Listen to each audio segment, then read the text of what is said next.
Well, hello, everybody. Welcome to the Thursday show. In case you missed it, let me get the ticker going and we'll jump right into it.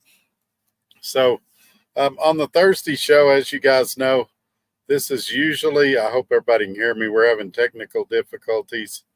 The internet was working great till about a minute before I was supposed to come on, and everything crashed on all three networks. I should be in a good signal area.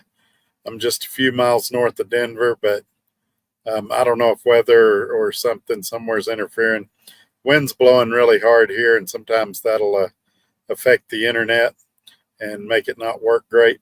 Download speeds are great. It's the upload speeds that are kind of crappy, and that's what you need to do these kind of live streams. Is you need a good upload speed. So we'll see how it goes. I may be switching networks throughout the night. I was even willing to buy the Petros Wi-Fi here, and I can't even connect to it. Something's wrong with it. So maybe it's just something for this area. I don't know what's going on. So we got a lot to talk about tonight. The phones have been crazy this week. Everybody wanting to discuss the debacle that happened Tuesday night. I'm not going to bring up a whole lot about it unless he comes in tonight and wants to talk about it. But let's say this, though. I just got off the YouTubes and was watching a video from a night transportation driver, and he was bragging that he ran over 3,300 miles that week, and he got a check for a little over $1,600. Okay, folks, as I proved on Tuesday, I'm no math expert, but that's 50 cents a mile. And those of you that are making the argument that company drivers make more money, you'd be better off being a company driver, I think that's true in his case.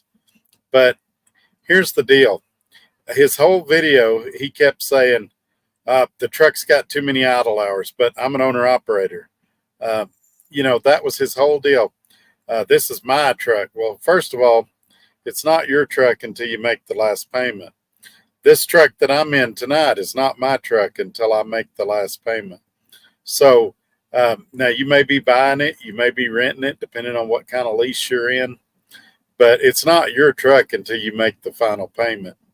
So, but if you're bragging that you're making 50 cents a mile when there's drivers at your own company that are making 5 to 10 cents a mile more than you, forget how many miles you ran, they're making 5 to 10 cents a mile more than you. And the only thing you're excited about is that you're an owner operator. That title means that much to you. And so that's what I want to say. Sometimes, that right there is the exact reason that bad lease purchases exist. And I'm not talking about Night. I've never looked at their program. I don't know if it's a good program or not. It doesn't sound good looking at that guy's deal. But there's some guys, and this is what we saw Tuesday night, that it doesn't matter what the truth is. And it doesn't matter what the numbers say. They want to say they're an owner-operator. And they don't care what kind of heck they have to go through. They just want to be able to say they're an owner-operator. They don't care if the numbers make sense. Nothing. Now, another thing that we need to talk about here in this deal is, that's $1,600 that taxes hadn't come out of yet. And you guys know I never mention taxes. That's up to you. Everybody's taxes are different. But you figure $200 or $300 in taxes at least, and suddenly he's making half what a company driver makes, or close to half. And so just so he can brag that he's an owner-operator. And he doesn't like his truck. I mean, really, he's complaining about it. It's got too many idle hours. It was I forget what he called it, but I think it was it was in the ports, so it had a lot of idlings, what he said. It wasn't like it was a loaded out luxurious truck. It was a pretty basic truck, but he was an owner-operator, and he didn't care. That was all that mattered. And I was telling somebody on the phone the other day that I knew guys at Prime like that back in the day, and I'm talking early 2000s, they knew they were going to make significantly less working at Prime because of what the truck payments were back then. But they didn't care because they were going to drive a pretty truck that was loaded out. And Prime, love them, hate them, whatever you think about them. Back then, they had pretty trucks, and they'd run 75 miles an hour back then. Now, Prime's a lot different company now, but I guess there's a segment of the population that, making money is not important to them. Providing for their family is not necessarily important to them. Just being able to say, I'm an owner operator, or I drive a Peterbilt, or whatever their deal is, supersedes everything else. But anyway, that's all I want to say about that for now, unless he comes in here with questions again. Oh, one more thing I do want to say about it. I was right. The next day, he went to that orientation, walked out of that orientation, and said that he was going to put out a video probably on Thursday about where he's going next. So I figured later tonight we'll get the announcement that after my show, there's going to be yet another video of what company he's going to now.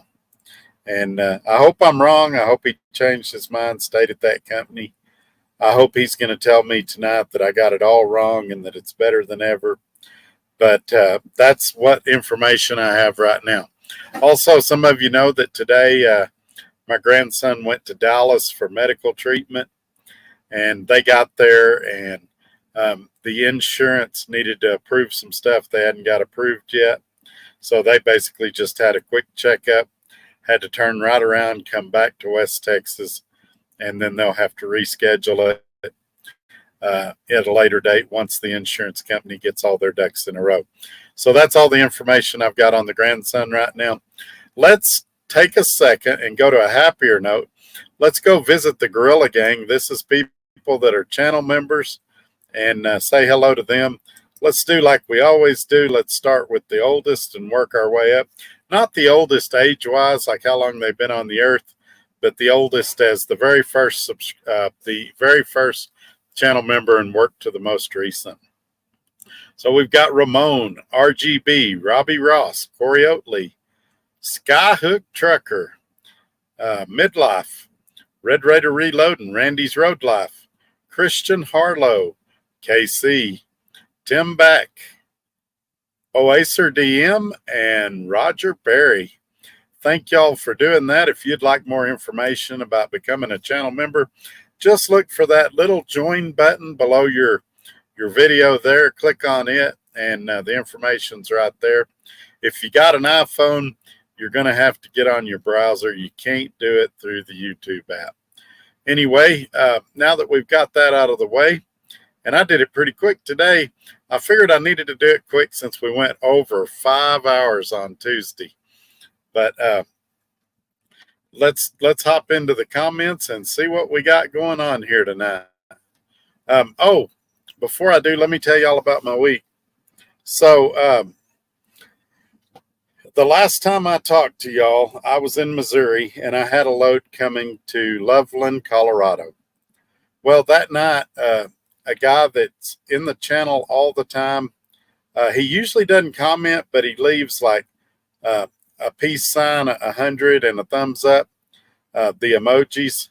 Asphalt Jungle lived along the route. Actually lived about 40 miles out of route, but he drove up, and I got to meet him, and we hung out about an hour and a half, had a real good visit, and he gave me some ground beef and some ribeyes. I cooked up one of those ribeyes actually cooked 2 of them. I ain't gonna lie. One of them's in my refrigerator to eat at a later time. But I cooked up a couple of ribeyes today, and they were amazing. Like high quality steakhouse amazing. So I wanted to give a shout out to Asphalt Jungle and thank him for that, those ribeyes and that ground beef, and had a good time visiting with him. We talked about doing some stuff collaboratively. He's got some ideas for the channel.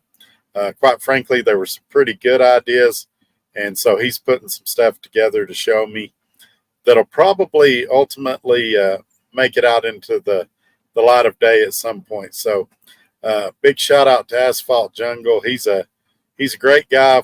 Currently retired from trucking, but saying after the first of the year, he may jump back in one more time. You never know with him. But hopefully I can pass through there again and see him sometime. Like I said, I had a lot of fun, and it was a great visit. All right, very first in here today was Gary Cook. I'm here listening and watching in Louisville, Kentucky. And the other part of that, well, good to have you, Gary. The other part of that was I got over here, delivered my load this morning, and the load boards were crap. And before you say, well, Colorado's always crap, not for me. I've got some people I call, things like that. And I called and I couldn't get crap today. So I'm hoping, usually a lot of loads will post Friday morning. I'm hoping I can grab something tomorrow morning. But I'm currently sitting about 8 miles away from where I delivered at the Petro. And second here today was Roger Berry, channel member. Thank you for being here, sir.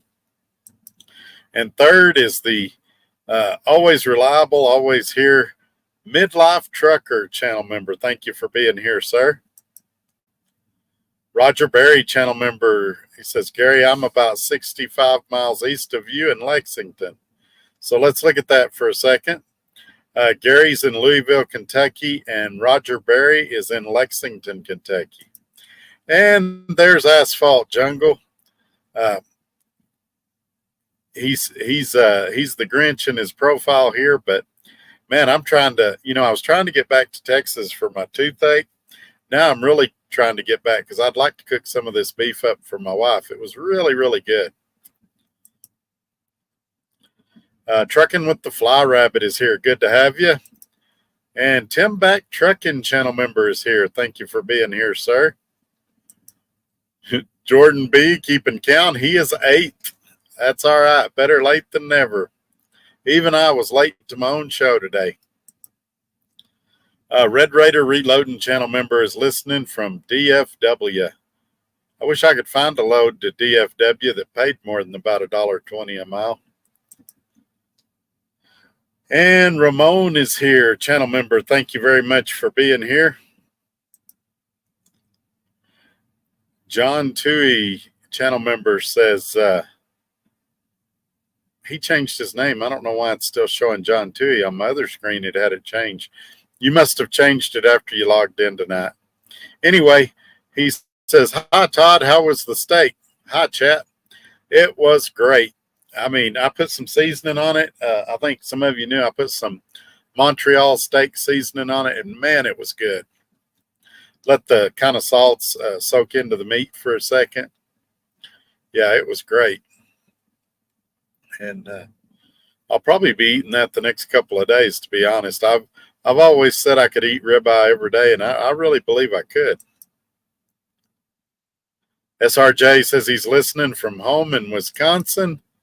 He did 3,400 miles in 5 days. Yes, sir. That's almost 700 a day. You definitely kept the door closed, and it sounds like you've got some much needed rest coming. But thank you for choosing to be here even on your time off. And my Uncle Rayson Ray is here. He says, hey, Double T, it's a beautiful day in Lubbock, Texas. Yeah, I wish I was there getting a tooth pulled or filled or something. No Fear says, hey, everyone. And Gary Cook says, I'm here at the Pepsi facility in Louisville, Kentucky. I had 2 pallets tip over, so I have to go back in the morning. Oh, that stinks. That really stinks. Did you have them? Well, I know you did. Surely you had them strapped in and they overcame your straps or something.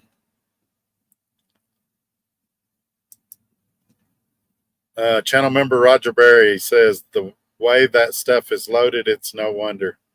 Yeah, it's a mess. I wish they would load those Pepsi loads like they do beer loads and give you those plastic things to put at the back. Those things seem to help a lot.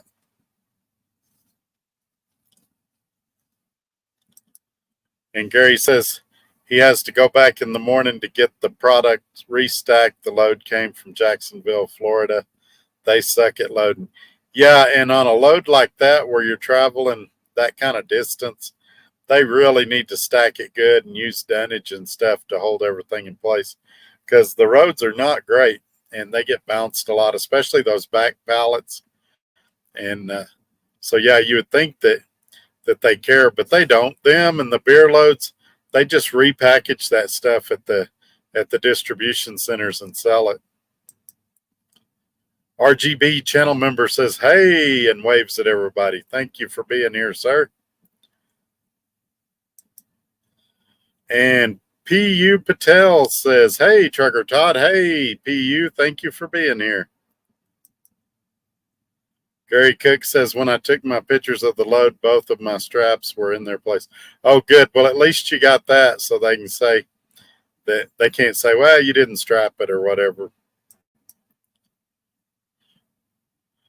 Channel member Tim Back says he's sitting back eating flautas and watching the Trucker Todd show. Well, I appreciate that. Man, that sounds good. A flauta. Jordan B says 5x5.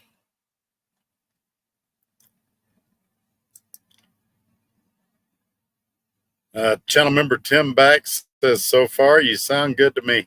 Yeah, on my speed test when I was doing it, it showed terrible upload speeds. So far, it seems like it's working okay. When the upload speeds are down, seems like it's harder for me to click on comments. That's what was happening on the Tuesday show. With it like it is right now, we'll probably have some choppy video at times, but I'm hoping it gets better as the night goes on.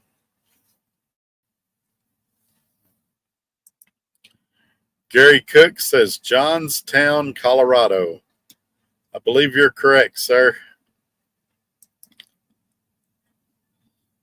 And channel member Midlife says, regarding the internet, look into T-Mobile 5G home internet. It's not the same as cell phone internet. It uses different frequencies and has more antennas, $50 including fees. I actually have that at my house, and when my wife comes with me, we bring it on the truck. But we've done actual speed tests at the house, and a lot of times my phone will outperform it. So I have used it. The deal about T-Mobile, it's either really, really good or really, really bad. I was coming across eastern Colorado yesterday, and my T-Mobile stuff worked terribly. But yeah, I do have T-Mobile home internet. Heck, today I was so desperate, I was looking at Starlink. And Starlink, you can spend up to $5,000 a month. Now, they do have cheaper plans, but I'm saying their top of the line plan's $5,000 a month. And this channel's going to have to get a lot bigger before I spend $60,000 a year on internet. A lot bigger. Clarence Huntley says, hope everything is coming together for you, Trucker Todd. Yes, sir. Doing great. Okay, here we go, folks. Christian Harlow, channel member, says, Todd, you did something very similar. Okay, that's not enough of a coherent statement for me to reply. So tell me exactly what I did that was very similar, and we'll get into it. Josh McLean says, hey, Todd. Hey, Josh, thank you for being here. Channel member Tim Back says Todd never did something similar. Todd has stayed with companies for months before leaving. He never went to orientation and left. Well, that's why I was going to let him elaborate, because I've never left an orientation. And I've never done videos where I said I was working at 3 different companies in 1 week and then went to another one and said I'll release a video later this week saying where I'm at now. The shortest I've ever been at any trucking company was F2F. I was there about 3 or 4 weeks, and it was because of an accident, or I'd still be there. I got released after an accident. It wasn't because I showed up at orientation and hadn't done my homework and didn't know what I was getting myself into. But maybe he's talking about something different. Let's give Christian the benefit of the doubt and see what he's got. Oh God, channel member Tim back hoping for a 6-hour show tonight. That 5 was the record, and I hope we don't repeat it tonight. Oh boy, I was hoping he'd say this. So just like trucking, channel member Christian is uninformed about my work history. So let's inform Christian about my work history. Leaving Swift and hauling out where he was going for weeks. Why is that not the same? He made at least 4 or 5 weeks of videos about how he couldn't say where he was going. Why, if I did leave, if okay, I guess when I said explain it to me, I probably should have clarified. I was hoping you would do it in complete sentences, but that's okay. I got the gist of it. So you're wrong about Swift. Here's what happened at Swift. I was so successful at Swift that I was able to pay cash for a truck, which to this point, without throwing any rocks, that's something you've been unable to do so far. You claim you can do it, but the proof's in the pudding. So I was so successful at Swift that I went out and bought my own truck. I did what's called a vertical move, which means I improved my career. Swift Freight was slowing down. Their load board was not coming together like they had said it was going to. I was one of the beta testers. There was 30 beta testers. I was one of the beta testers. I loved it at Swift. I still got friends there, still got people I talked to. It was the most money I'd ever made at a trucking company at Swift. I did very, very well there. But I left for an opportunity to get back on the load board with a truck that I purchased for cash. Now, why didn't I? And actually, your statement's not true there either. Let's clarify that either. I didn't do 4 or 5 weeks worth of videos not saying where I was at. Everybody knew I went to F2F. And they said, oh, you're just a recruiter. You hadn't been there a week and you're already saying where you're working. So when I left F2F after having that accident, I said, all right, I'm not going to say where I'm working. And for 3 months, I did not say that I was working at SRO Logistics. And then everybody said, well, that's a bunch of crap, Todd. You know, you're working at this great company and you won't tell anybody where you're working. So after 3 months, I revealed where I'm working. So I said all that to say this. We've got one situation where people said I say it too soon. And we got another situation where people say I'm bragging and won't say where I'm at. But basically, I said all that to say your statement here just is complete false, and it couldn't be further from the truth. And whoever gave you this information really misinformed you. But I don't take my videos down. Go back and watch them, and you'll see everything I said was true. I mean, there was a month at Swift where I was running the Swift truck, and the truck I paid cash for was sitting in storage, and I was paying storage on it just to sit there, and I was paying insurance on it just to sit there, and not utilizing it at all. And I decided, why am I paying all this money for a truck to sit there that I've spent about $12,000 fixing up, when I could take it out and be using it and making money and not giving Swift $676 a week in truck payments. Now, a lot of people don't know this. That Volvo that I'm referring to that I paid cash for, I almost did lease it on at Swift. We talked about it, Swift and I did. But because their load board that I was beta testing was collapsing, and it's still not ready for prime time. It was supposed to be up in August. They've been trying to get it going for 3 years. But because it wasn't what it was advertised to be, which is what got me to go to Swift in the beginning, I decided, hey, I'm going to go run the spot market with this truck. And I did very well up until the accident. So there you have it.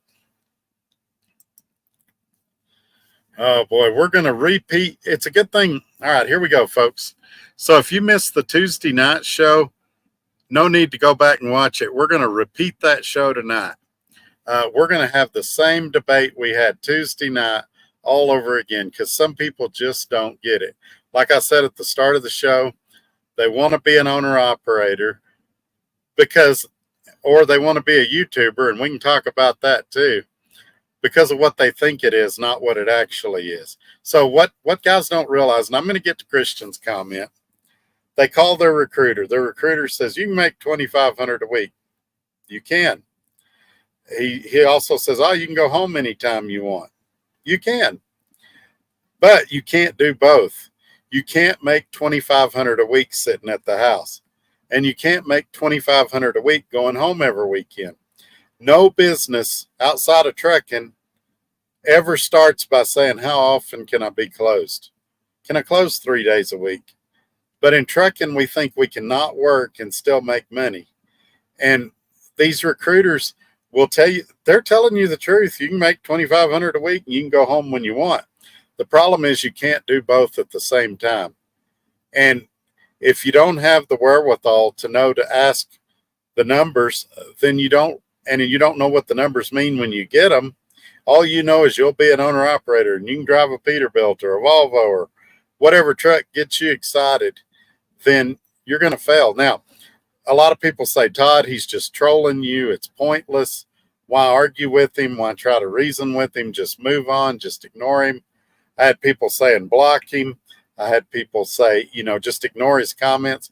I also had people call me and email me and text me and say, hey, I really appreciate that. I was thinking about doing it, and you gave me some things to think about that I'd never thought about. That's why we're doing this. I don't think for a second that I'm going to change Christian's mind tonight. He thinks what he thinks, and he's going to do what he does. But, I mean, here's the deal. I believe, and I've said this very openly, that Christian wants to be a YouTuber. And I base that on, he keeps saying, I'm going to release where I'm going next after Todd's video. And then he gets there and he quits and he goes somewhere else and does the same thing. We've been through this like 3 times now. And, having a YouTube channel is a lot harder than what it realizes. Than what he realizes. Those of you that's tried to call me, no, it's a grind. I'm on the phone all the time. I usually go to bed with no voice, tired, exhausted. I mean, there's a lot more to it. But I've been doing it 4 years. And if you think I just rolled out of bed one morning and all of a sudden I had 6,200 subscribers on YouTube and almost 40,000 on Instagram and 2,500 on TikTok, it didn't happen overnight. It was a long, drawn-out process. And now what people want to do is they want to compare me to YouTubers that have been doing it 20 years or 10 years. And it's not a fair comparison. For the genre I'm in and for the length of time that I've been on YouTube, I'm very successful. I'm very happy with how YouTube has gone. And so that's what I would say about that. Now, I did enough of a rant there. Let's talk about Christian again. He says, if I found out something bad, wouldn't you want me to leave? No one would. No, you want me to fail. No, I don't want you to fail. That's why I spent 6 hours or 5 hours trying to save you the other day, only for you to go to class the next day and find out exactly what I told you was true. Even though you and I started the same year, or we got our CDLs the same year, we've got a difference of experience here. And you have to listen to the experience. You had over a dozen guys in the chat that had 20 years experience that were telling you it was a bad deal, don't do it. But you wouldn't listen. You had to go there and find out. What I would want you to do instead of finding out in orientation and leaving so you didn't fail is do your homework before you ever did an application and know what you were getting yourself into. Not knowing how much your insurance is going to be. Not knowing, and I've got the videos on you where you're saying, oh, maintenance, I thought it was this, but it's this. And I thought it was this, but it's that. And, you had all your facts wrong. And you didn't know if you could get your rate con. And there was so much you didn't know that you should know before you ever did an application. And you got to know what questions to ask these companies. You can't just let the recruiter read through their script and tell you all the good stuff. And yeah, you did good. You looked at the cipher score, but there's so much more to it than that. And And then when you've got a whole group of guys in here giving you good advice, you have to listen to them. I'm not wanting you to fail. If I wanted you to fail, I would just block you and you would fail because you wouldn't get all this great advice you're getting in here. And I'm not even talking about from me. I'm talking about from guys in the comment. So it's not that I want you to fail. I wasted, and I say wasted at this point, I wasted 5 hours of my time trying to keep you from failing. And you still didn't take my advice. You say, well, yes, I did. I left. That wasn't my advice to you. I said, you're already there. Be a company driver for 2 or 3 months and then see if you want to lease a truck from them. And it doesn't sound like you ever asked them about that. Now the plan, I think you're planning to go to GP Transco on Monday. But who knows? I bet you change your mind before Monday. Here's the deal. Here's the deal. You don't have the experience yet. And that's not a criticism of you. And I'm not making fun of you. And I'm not ganging up on you. But 75% of the companies out there with your experience level would make you go out with a trainer. And you say, well, Todd, I've got all this experience. I've drove all these years. Is it recent experience? You were doing drive away. Some of them may count that as over the road. Some of them may not. I realize you worked for R&L for 5 years, but it was line haul. It wasn't over the road. I realize you worked for a temp agency for a couple of years. That's generally local work. You need over the road experience. And you're wanting to get a deal like a guy that's been driving for 27 years where you're home every weekend or you're on a dedicated run and you haven't proven yourself yet. Again, I'm not putting you down. I'm just stating the facts. This is the problem. And I realize you're not from this generation, the young kids out now, but they all want to start at the top. They don't want to work their way up.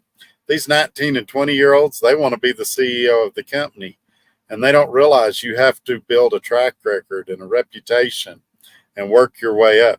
All the stuff I've got now and all the, I hate to use this word, gravitas, where I can call these companies and I know people in these companies. I didn't get it just this week. I got it over 27 years of building a reputation. And sounds like Tim Back may get his wish. I'll click on his comment again. We may be doing a 6-hour show tonight because I am wound up. It's been a crappy day. And so I'm ready to go. Let's do this. All right, let's see. Channel member Tim Back. He couldn't say where he went until he had enough time on the job first. You're saying stuff before you get there, then quitting or changing your mind. Start the company and then tell us about it. Yeah, and I don't know. I think I gave him some really good advice on Tuesday night. Forget about YouTube. Quit worrying about making a video and telling everybody, I'm going to release what I'm doing on Thursday or Tuesday. Just research the companies, go there and go to work. And then after you've been there a little while, tell us, is it a good company? Is it a bad company? And that's cool. We'll be glad to know that. But how much did he spend? You guys think about this for a second. How much did he spend driving to Mississippi to go to that orientation? And a lot of you are going to tell me probably nothing. The company probably paid for his trip to orientation. But the video he does, he's laying in the hotel bed that the company paid for, knowing that the next morning he's going to quit. He just got a couple of nights of free hotel and gas out of this company, knowing before he ever left his house he wasn't planning on working for him.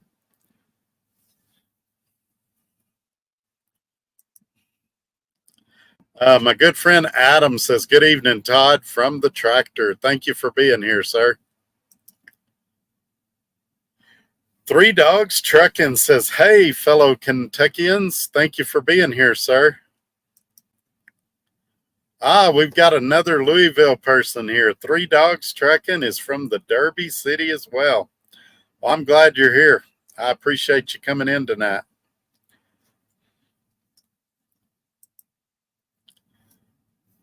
Channel member Tim Back says, I was going to try to help you, Christian, but you never called me. I have 18 years CDL experience and wanted to run you through how to find a good fit.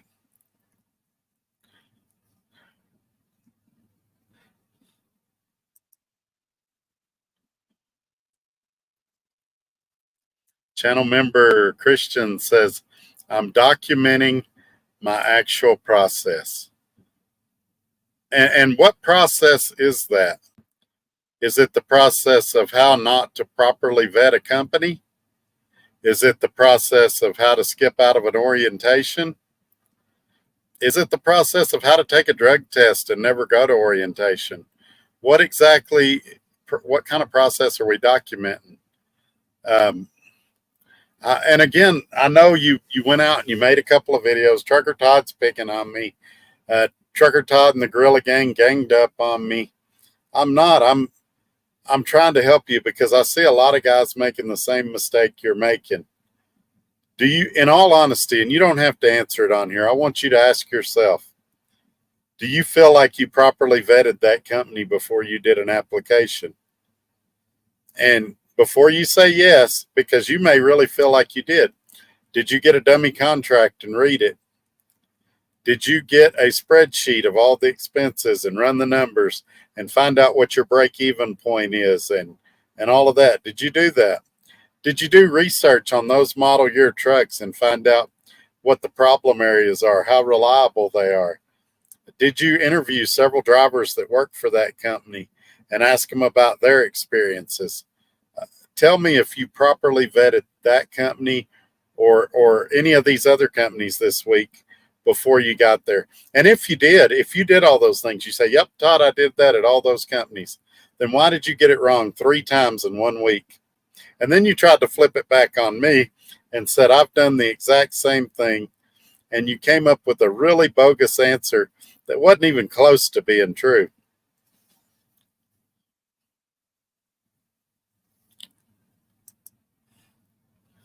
Red Raider Reloading channel member says, try some 1886 seasonings from Outdoor Chef in Lubbock.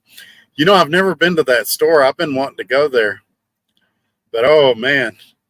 And Asphalt Jungle, I was telling him, man, you need to be selling this meat.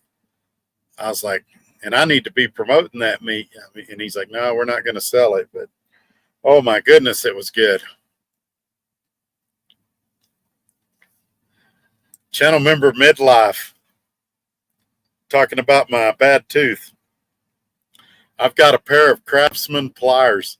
You know, my dad, when we were kids, I hope I don't get him in trouble telling this story, used to take dental floss and tie it to our tooth and tie it to a door and slam the door to pull it out. And needless to say, in our house, if you had a loose tooth, you didn't tell Dad. You took care of it yourself. Otherwise, you'd find yourself in the bathroom with your tooth tied to the bathroom door. But, yeah, I did that once or twice, and then I was like, I got this, Dad. Joe Bananas says, hey, and waves at everybody. Thank you for being here, sir. Channel member Christian says, if appreciate the help, but it seems it comes with strings attached. I should go a place and find something bad afterwards. No matter how much you research, you will find out bad things. And I did. So, yeah, of course it does. Every company's got their good and bad points. There ain't a perfect company out here. And they're all going to have their pros and cons. But you've got to do research so you know what you're getting into. That's what we were talking about on Tuesday. And it's like you didn't listen to anything I said. You know, there's deal breakers. And I shared one. Christensen has the inward facing camera.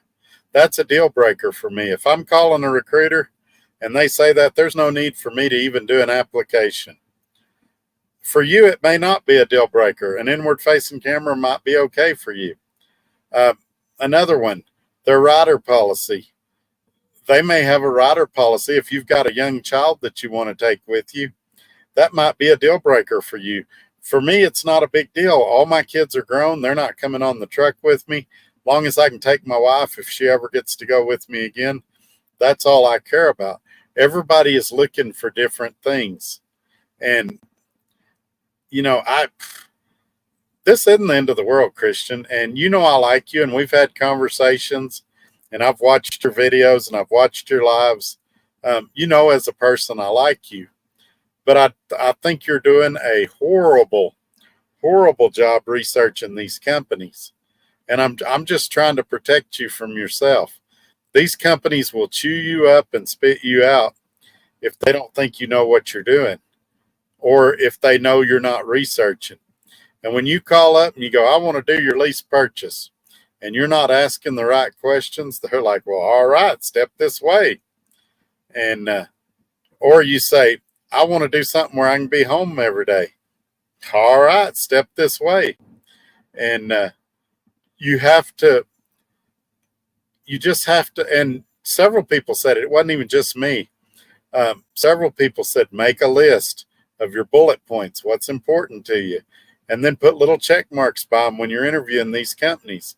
And the check marks you can't put on there, look at that and say, hey, is this a deal breaker, or could I live with this?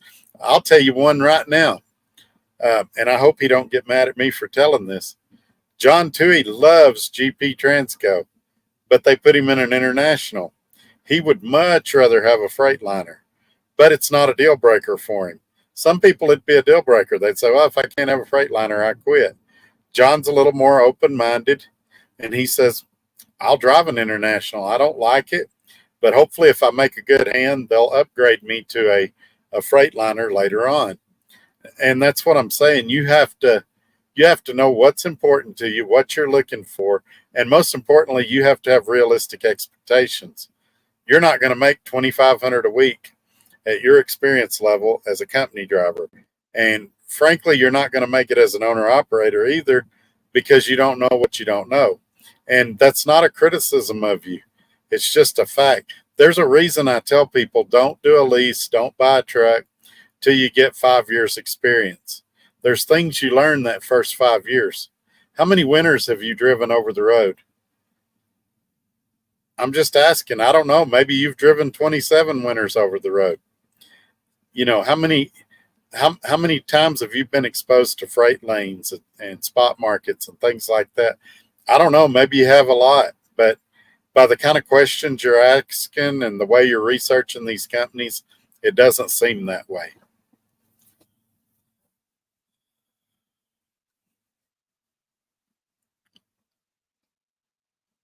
Hey, here's somebody. Speed Shifter says, hey, Todd. Hey, Speed Shifters. Thank you for being here. And channel member Tim Back says, every company has bad things. No strings here. You do what you want. It's a free country. We're just trying to help do things a better way. Yeah, exactly. And, you know, it's like I shared in the other video Tuesday night. As much as I love it here at SRO Logistics, can't go to California, can't go to Canada, can't go to Oregon. For some people, that's a deal breaker. Would I like to go to those places? Yeah, maybe every once in a while. Is it a deal breaker for me? Not at all. I am not going to quit this company because I can't go to California. Sometimes I kick myself because occasionally there'll be a good load coming out of there and I can't take it. But it's not a quittable offense. Some of you guys, if you lived in California or you lived in Oregon or you lived in Canada, yeah, it'd be a deal breaker. So you'd put that on your list. Got to be able to go to Canada. Got to be able to go to California or Oregon or whatever it is.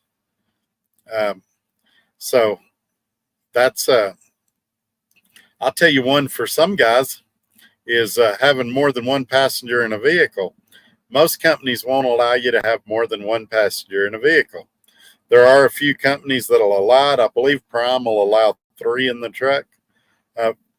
If you're a guy that carries your wife and your little kid with you, that'd be a deal breaker. You can't go to a company that doesn't allow 3 people on the truck.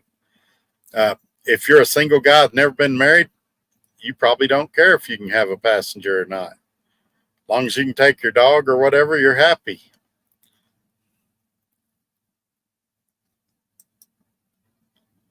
Gary Cook says that's the only Petro in Colorado, I believe. You might be right. I've never looked, to be honest.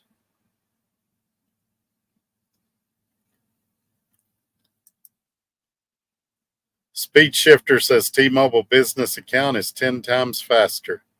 Yeah, I had a T-Mobile business account, and I got rid of it because and switched it back to a regular.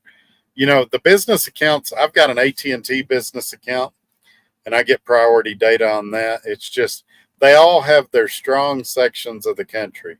Verizon's the Northeast. If you're in the Northeast, Verizon's what you want to have. If you're in the South and middle part of the country, AT&T is what you want to have. In a big city, T-Mobile's usually what you want to have. So they've all got their specialties. And, every time I have problems on here, somebody says, "Oh, Todd, you don't need that. You need this." And so I go spend a few $100s and get it, and it ain't any better. That Starlink could probably be the answer, but not at, several $100s a month. And if I did it, I would get rid of several of these cell phone lines and just give y'all one number to contact me on. And I may do that anyway at some point. Channel member Christian says, "Tim, if I'm totally honest, I left because of the comments from this stream the night before. Really, the company did nothing wrong except say they make money off the fuel." Well, see, again, this shows what you don't know about trucking. Almost every company makes money off the fuel, and they need to. They've got administrative costs. They've got, they've got to mail a check. They've got to have bookkeeping take care of it. They've got to file IFTA. So almost every company makes money off the fuel. That wouldn't be a reason to leave a company, I wouldn't think. As far as leaving the stream, well, that's a shame. And I don't think you did, because you and I were arguing right up to the point I went off the air and finally said, "Hey, we've been going 5 hours. I got to end this." Then you went and made a video criticizing me for doing a 5-hour show where I was answering your questions the whole 5 hours. I swear. Some people, they ask you to help them for 5 hours, and then when you help them, they gripe about you helping them and say, well, they weren't listening anyway. The one thing that you've said tonight's truthful is you definitely weren't listening.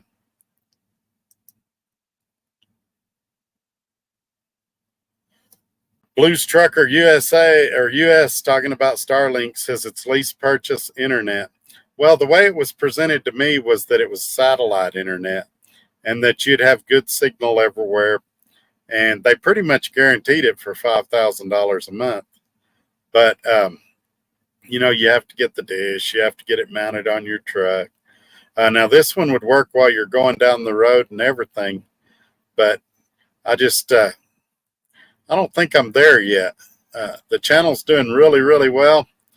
But I'm not going to do that. I think merchandise is probably the next thing coming.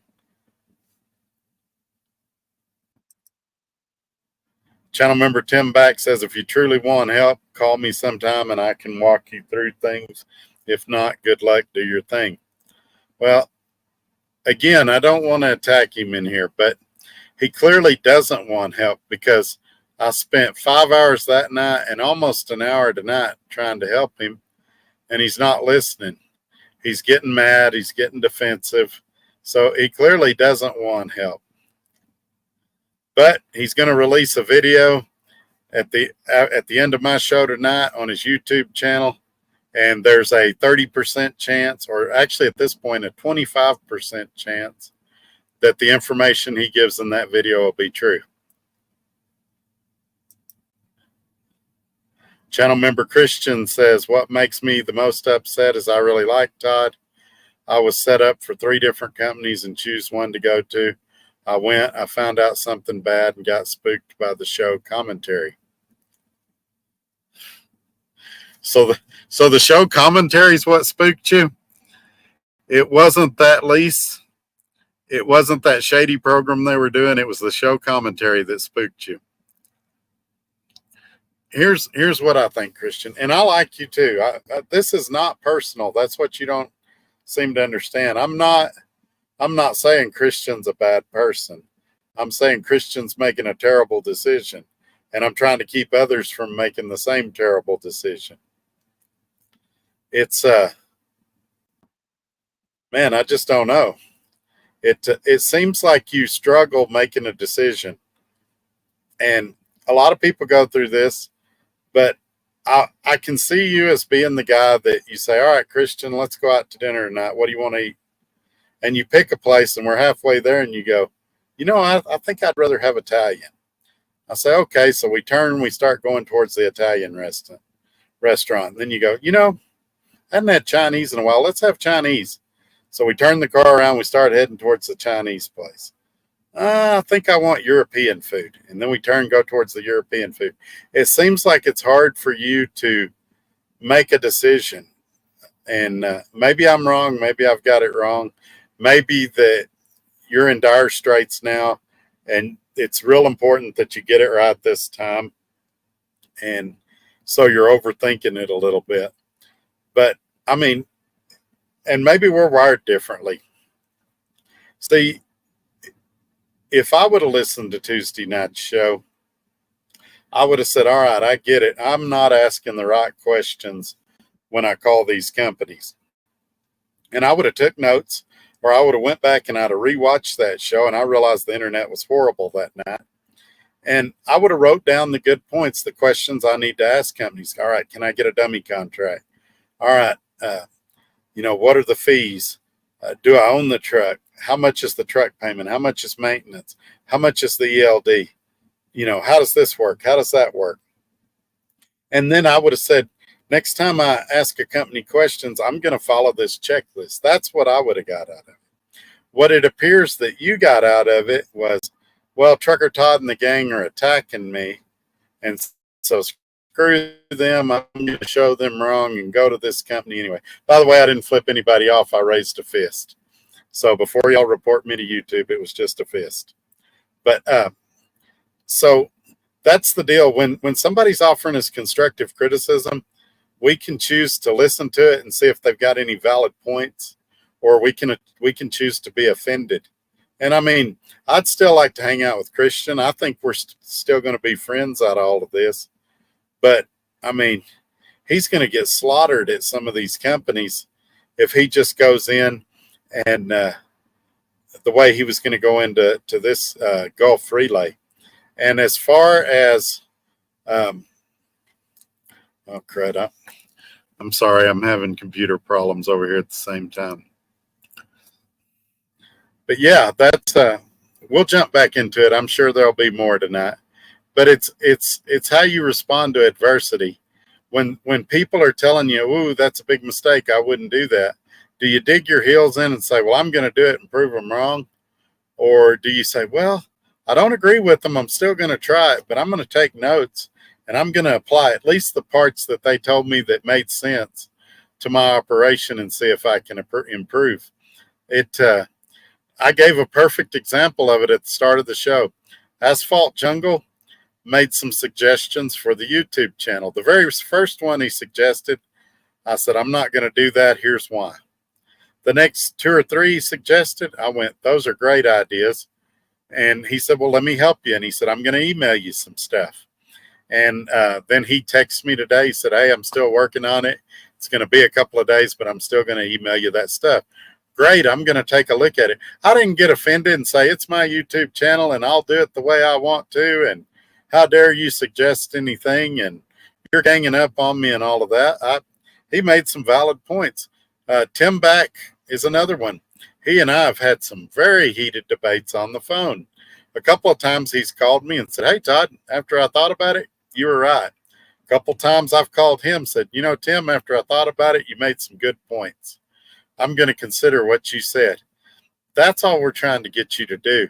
It's not a Christian is a bad guy thing. It's, hey, man, I wouldn't do it that way. And it's a learn from the donkey type thing.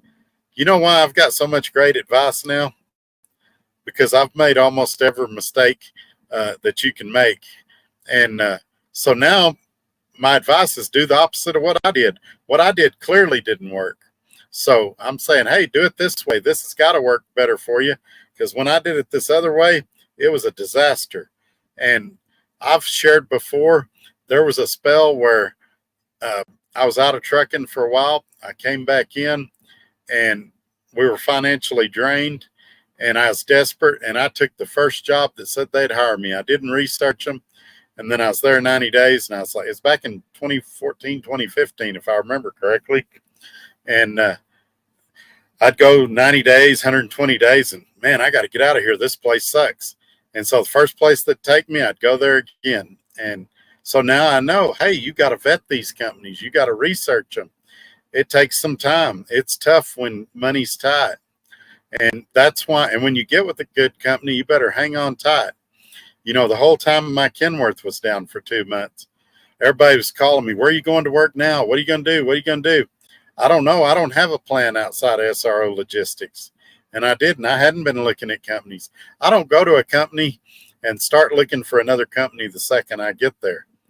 And, you know, if Scott called me tomorrow morning and said, Todd, this ain't working, bring your stuff back, we're done, I'd have to scramble. I don't have a company lined up. I've got a little money now. Things are starting to get better. So but I'd have to find something pretty quick within a week or two. And so I'd start vetting companies quickly. I'd start calling some of you guys in the Gorilla Gang and saying, hey, what do you think about this company? What do you think about that company? We'd argue about it a little bit, and they'd give me their 2 cents worth, and then ultimately I'd make a decision. But the one thing I can guarantee you is I wouldn't show up and quit during orientation. Even if I thought it was horrible, I'd work there 90 days and see. Maybe it gets better. Maybe they say that, and then the CEO gets fired 2 weeks later, and a new CEO comes in, and everything's better. But I don't make those kind of mistakes. I read the contract. I talk with people. I know what I'm getting into.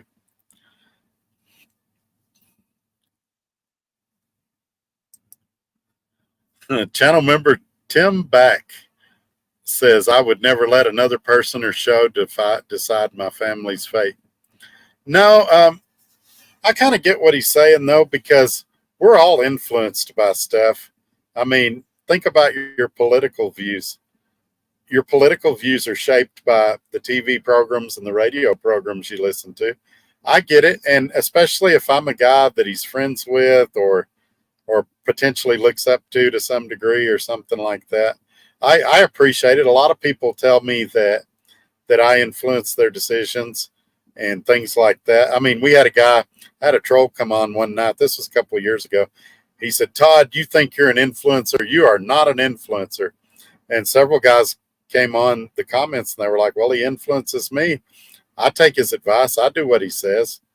And it made the troll so mad he ran out of the room. But yeah, I get why he would listen to me and I might have some influence on him. But I didn't have the influence I wanted to have. The influence I wanted to have was he'd say, all right, I need to take notes. I need to apply some of this when I'm looking for jobs. That's the influence I wanted to have. I didn't want to discourage him or make him not like me or make him mad at me or, turn him off to trucking or nothing like that. I just wanted him to say, them guys made some good points. I'm gonna think about what they said, and I don't agree with everything they said, but I'm gonna see if I can apply some of it to my life. It couldn't hurt. Channel member Ramon says, Todd, thinking going to Minstar Transport next year, be doing a lease purchase. I don't know anything about them. I'll be honest with you. When you go there, please email me. Let me know how it's going, how they treat you. The reason is, and I've shared this in other videos, that way if somebody else calls me after Ramon and they go, hey, I'm thinking about Minstar, you heard anything? I can say, yeah, Ramon's my good friend. He works there. He says it's great, or he says it's terrible. I can text Ramon. I can say, hey, Ramon, this guy's thinking about going there.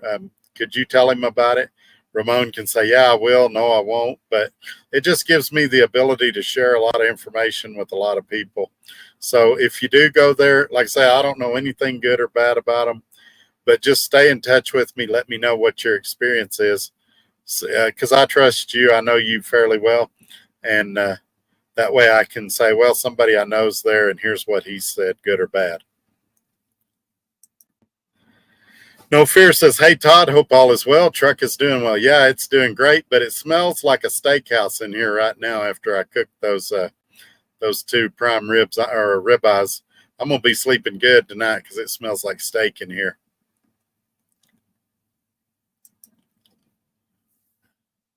Joe Bananas says, no reason to disclose anything.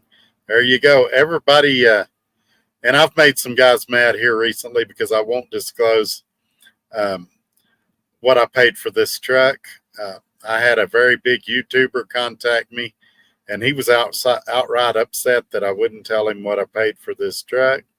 As recently as this week, somebody really wanted, first words out of their mouth, what'd you pay for your truck? They clearly wanted to know. I said, I'm not revealing that.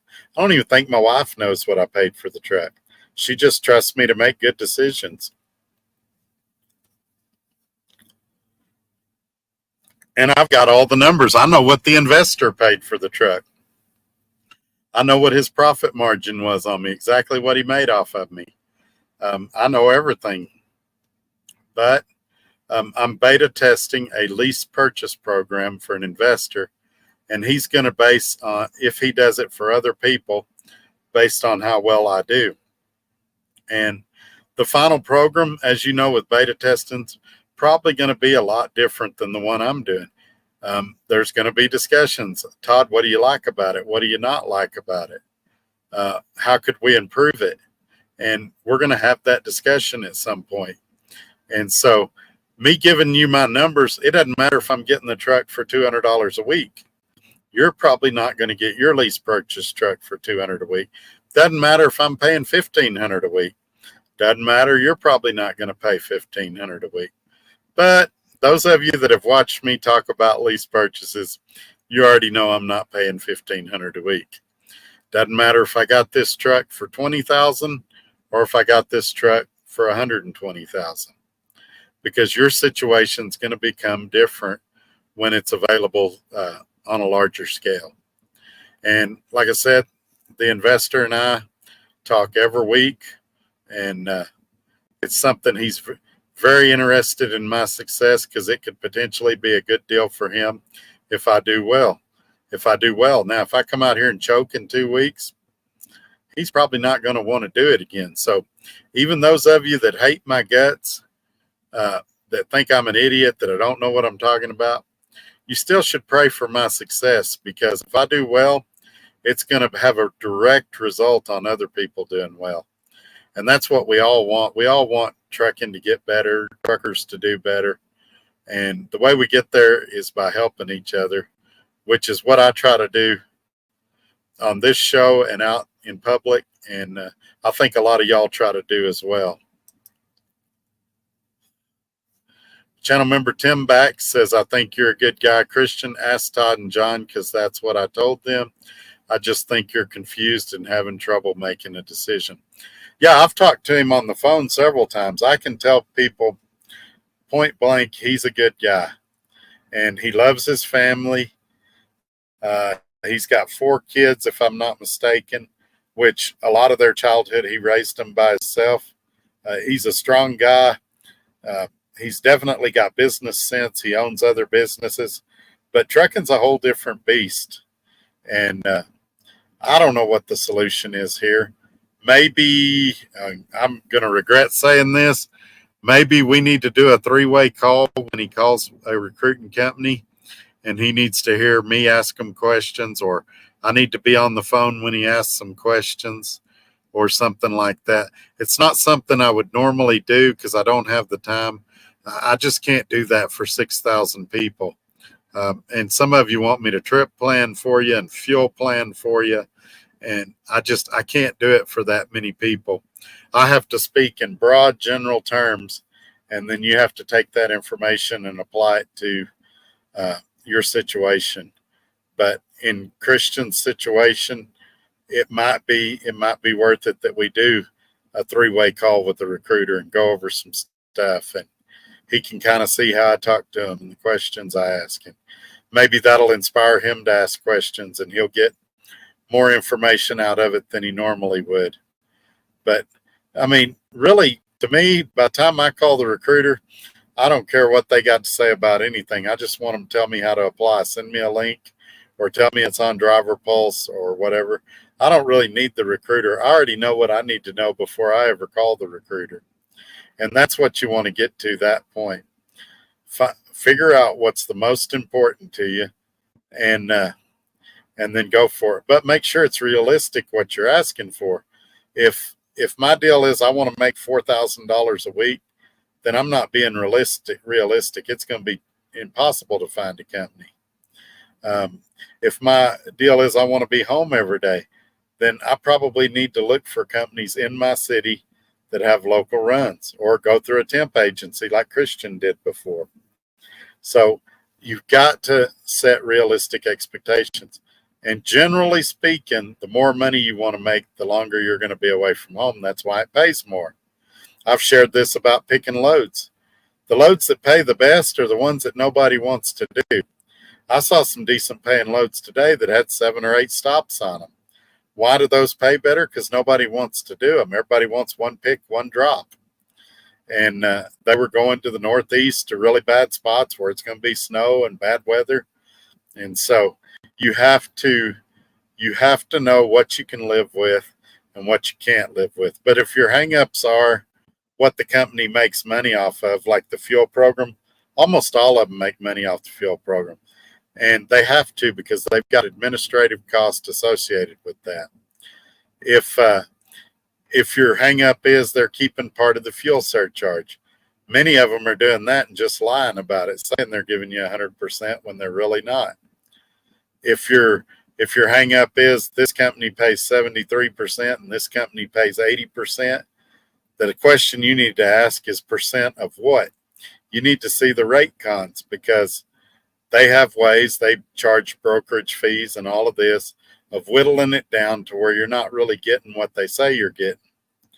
And so these are just things you learn when you're out here longer. All righty, let's see here. No Fear says, I've talked to 3 recruiters at Swift. Their miles are all are different. I'm like, what's the truth? Well, the truth is, on a deal like that, it depends where you live, how often you want to go home, and the one that nobody will tell you because they don't want to hurt your feelings, it depends how good of a driver you are. They've got drivers that will show up late for no reason. Just, they overslept, or they didn't want to miss their favorite restaurant, or their TV show was on. They wanted to finish it before they delivered. If you can't, it's like, let me think of it this way. If I had 3 friends and I needed somebody to hold some money for me for a week, I was going out of the country and I wanted them to keep the money for me for 3 weeks or whatever. Didn't want to leave it in the bank for whatever reason. Would I give it to the friend that was financially responsible, or would I give it to the friend that had a gambling problem and couldn't be relied on? And trucking companies are the same way. They're going to feed the horses. The guys that are pulling their weight and delivering on time and picking up on time, and that they're getting compliments from the customers about, that's the guys they're going to feed. The guy that's always belly aching and moaning and complaining and late all the time, and he's calling them an hour before he's supposed to leave the house, going, oh, I need another day at the house.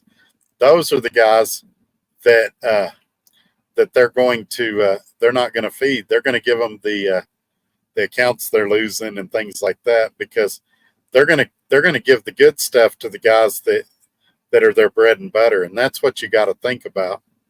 So generally speaking, the guys that I talk to at Swift right now are getting 22 to 2,800 miles a week. And it's not great. And some of it, the biggest differentiator seems to be if they have trouble finding an empty that week. And around Christmas time, it's bad, because Swift rents a bunch of their trailers out to FedEx and UPS and companies like that for the Christmas holidays. So Swift has a lot less available trailers this time of year. And the guys that are getting the 2,200 miles a week, it's because they spent a day looking for an empty. The guys that are getting the 2,800, they did drop in hooks there. They had an empty at the place they went to, things like that.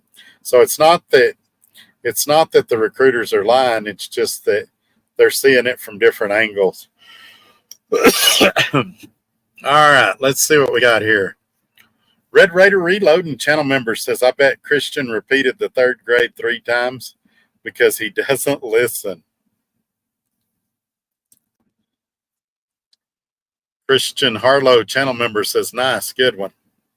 I don't know. Here's the deal about Christian. Here's my other honest opinion.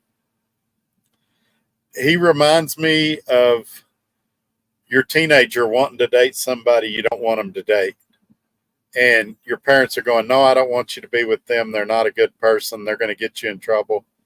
And the kid's going, but I love them. I love them. I want it to be true. And, you know, I think that's more what's going on with Christian. He's got all these experienced people, the parents, saying, don't go to this company, ask these questions, do this, do that. And he's going, but the recruiter said I could make $2,500 a week and I want it so bad. And they're going, Christian, the numbers don't match up. You're not going to make $2,500 a week at that company. Yeah, but he said I could be home every weekend or every other weekend. Yeah, but Christian, you're not going to get the miles you need to get the revenue you're going to need to make the money you want to make. It's not going to work. But I want it to be true. They've got pretty trucks. And that's what it seems like to me.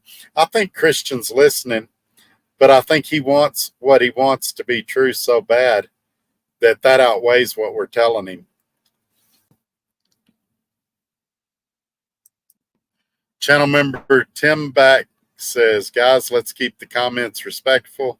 We're not going to make the show calling names or making fun of anyone, please and thank you.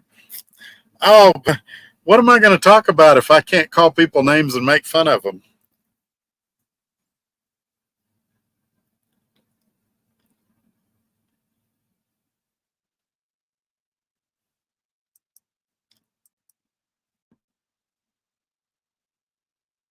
Tim Back channel member asked Red Raider to remove his last comment. I'm not going to officially ask him to do that. I think he was just making an analogy about somebody that doesn't listen to what you're trying to teach them or tell them. And I did something similar, kind of talking about a teenager that wants to be with somebody against their parents' wishes. So I'm not going to formally ask him to remove it, but anyway, yeah, we'll try to keep it clean for everybody. Channel member Robbie Ross says, hey, Todd, good afternoon from home in Phoenix. I was trying to get a load going that way with the thought that I could go east from there and maybe get back to Texas. Channel member Christian said, I had all my numbers, no rate con. They were tough to talk to. Well, okay, see, that's a red flag too. If they're tough to talk to during the recruiting process, imagine what they're going to be like when they already got you in the door. And you say you had all your numbers, but the night I asked you, when you were at the hotel at orientation, you didn't have your numbers. You can go back and watch the videos. You said you'd get them the next day. So, I mean, we're kind of wrestling with the truth a little bit here.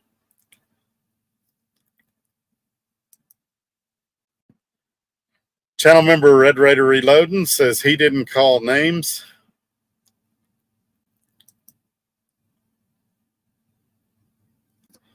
We just have a disagreement here, and I think it's okay for now. Channel member Tim Back says you're making fun of him. It was a request, not a demand.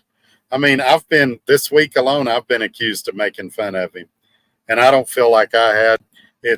There's no way we can have these kind of discussions without being critical of him, unless we're all just yes men and we say, all right, Christian, we think it's a great idea, go do it.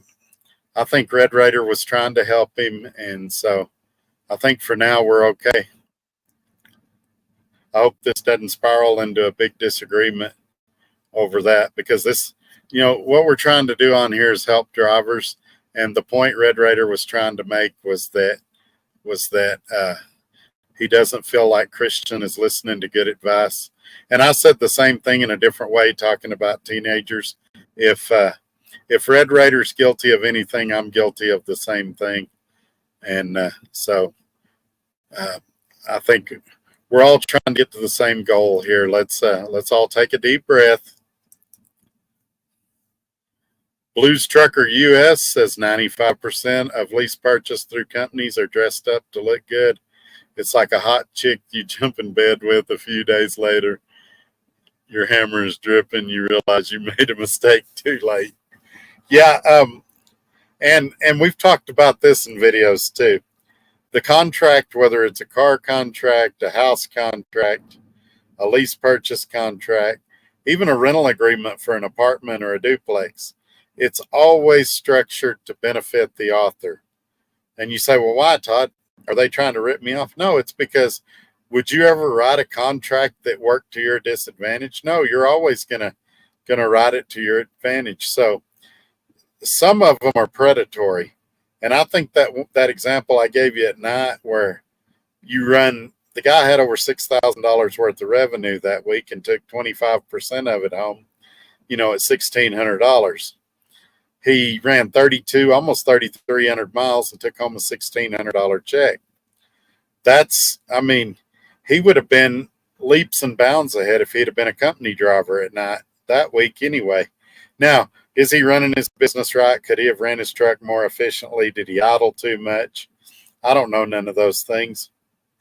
But, he wasn't focused on the numbers. He was like, it doesn't matter what I made. I'm an owner-operator. I got this pretty truck. That's all that matters. And so, you've got to, especially in a lease purchase, if they're hard to talk to, that's a red flag. If you say, hey, send me a dummy contract, I want to read it, and they don't want to send you a dummy contract, that's a red flag. Why not? They say, well, we don't want to give out a driver's personal information. Fine, send me a blank one and write void on it. There's ways around this stuff. Well, our contract is proprietary. Well, then you got to decide if that's something you want to enter into or not. Any company that is legitimate is not going to have a problem with you reading the contract. If they say, well, we read it together in orientation, that's great. I appreciate that. That way, if I have any questions, we can cover it. I'd still like my attorney to look at it. Again, any company that's on the up and up should be okay with that. And if they're not, then maybe you need to find a driver in that company and see if you can look at his contract.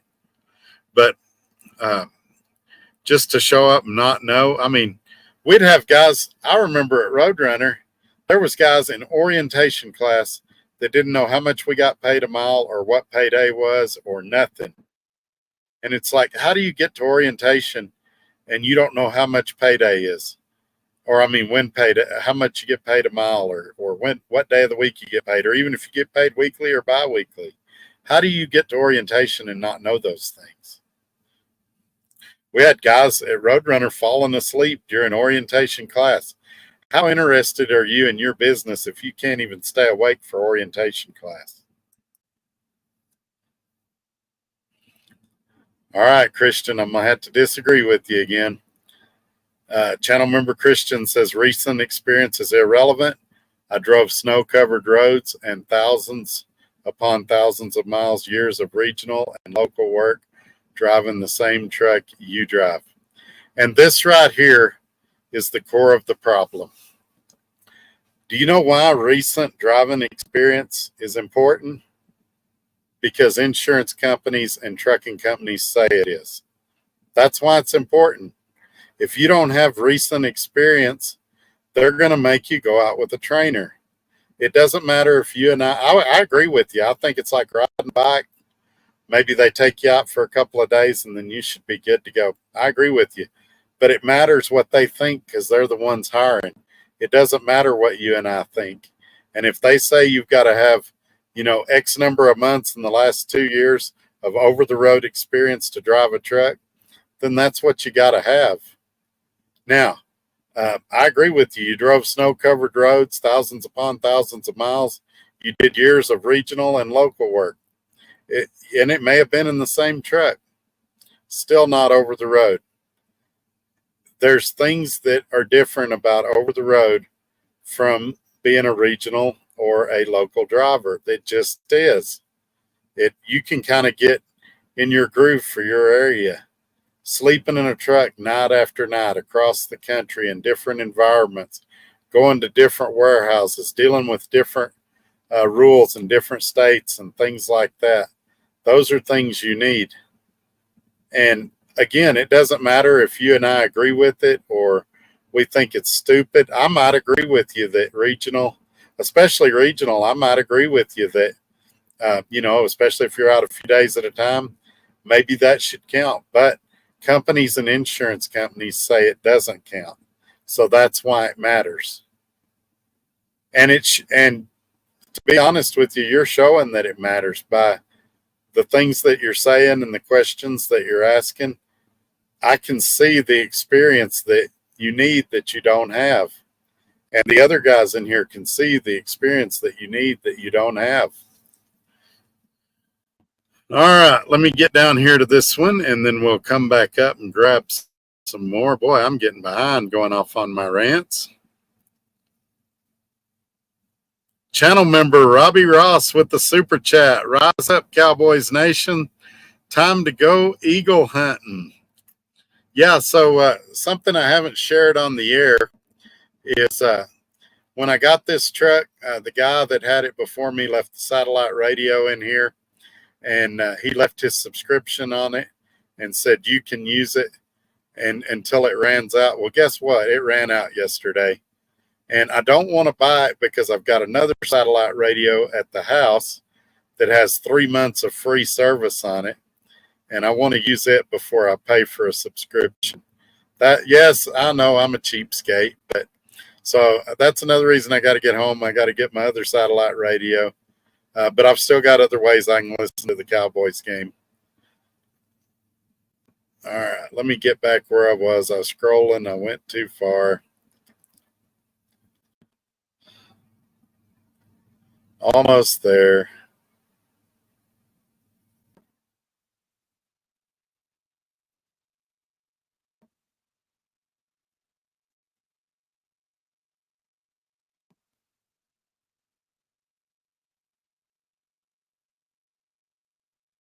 Oh, we got a really good comment here from channel member Midlife. And he's probably among the best at doing it. This is one area where I'd say Midlife is probably really, really strong. Talking about researching and networking, he says you cannot discount it. Yep, I agree with you. That's a very important part of the process. And look, it'd be great if these companies just told the truth and we knew what we was walking into. But every one of them lies, so that's why, or almost all of them lie. I don't want to lump them all together. And so that's why we got to do our research. KC, channel member, says, what's up, Gorilla Gang? And channel member KC says, I can't stay because I'm at work, but I thought I'd drop by and tell everyone to have a good evening. Well, thank you, sir. Please try to watch the replay if you can. And if not, we'll see you Tuesday night if I don't put anything out between now and then. Channel member Midlife says, talking about Trucker Todd, you can invite him into stream so he can discuss with you without delay. Yeah, I just don't know if that's a good idea. That'd be something that me and Christian would have to talk about off air before we did that. It's the problem with it is it can escalate really quickly. If he says something out of line right here, I can either skip his comment or block him. If we do a live like that and it goes south, it's a little hard to control it. And this is a monetized channel. I don't want to do anything to mess up my YouTube standing. And also, and this is going to sound arrogant for me to say, this is the Trucker Todd show. It's not the Trucker Todd and Christian show. And I've devoted at least 3 shows to trying to help him. And if I hadn't got through to him in 3 shows, I'm not sure how putting him on the live is going to help me get through to him. But if he can contact me and convince me that it will, then we'll bring him on. But I don't see any benefit to it. I really, and those that talked to me today, no, I really didn't even want to talk about this tonight. But the only reason I'm doing it is a few people messaged me and said that the information really helped them. And so I'm doing it to help those guys. And it's nothing against Christian. I think we're still friends. I'm not mad at him at all. I'm sure he's got his feelings hurt a little bit. But yeah, it's kind of risky when I put a guest on, and it's a little more risky when I don't know what we're going to talk about or what they're going to say. And so I've had guests on the show before. I had Adam on. Trucker CFO used to come on once a month. And I never told them what to say or never said we can't talk about this or we can't talk about that. But I kind of did talk to him before the show and kind of got a vibe for what we're going to be stepping into. And right now he's upset, and I just don't know that that's a great idea. But you can have him on your show if you want to, Midlife. Channel member KC says, I'll catch the replay tonight, so leave some goodies in here. Yes, sir. That's the great thing about these shows is we never know which direction they're going to go. Jordan B says, took me 8 years to get my dedicated run that got me the miles and got me home every weekend. You got to find a company and stick with it. Good things will come. Yeah, that's what we were talking about earlier in the show. This is a great, great comment from Jordan. So Jordan's got this great dedicated run that he wanted where he's home every weekend.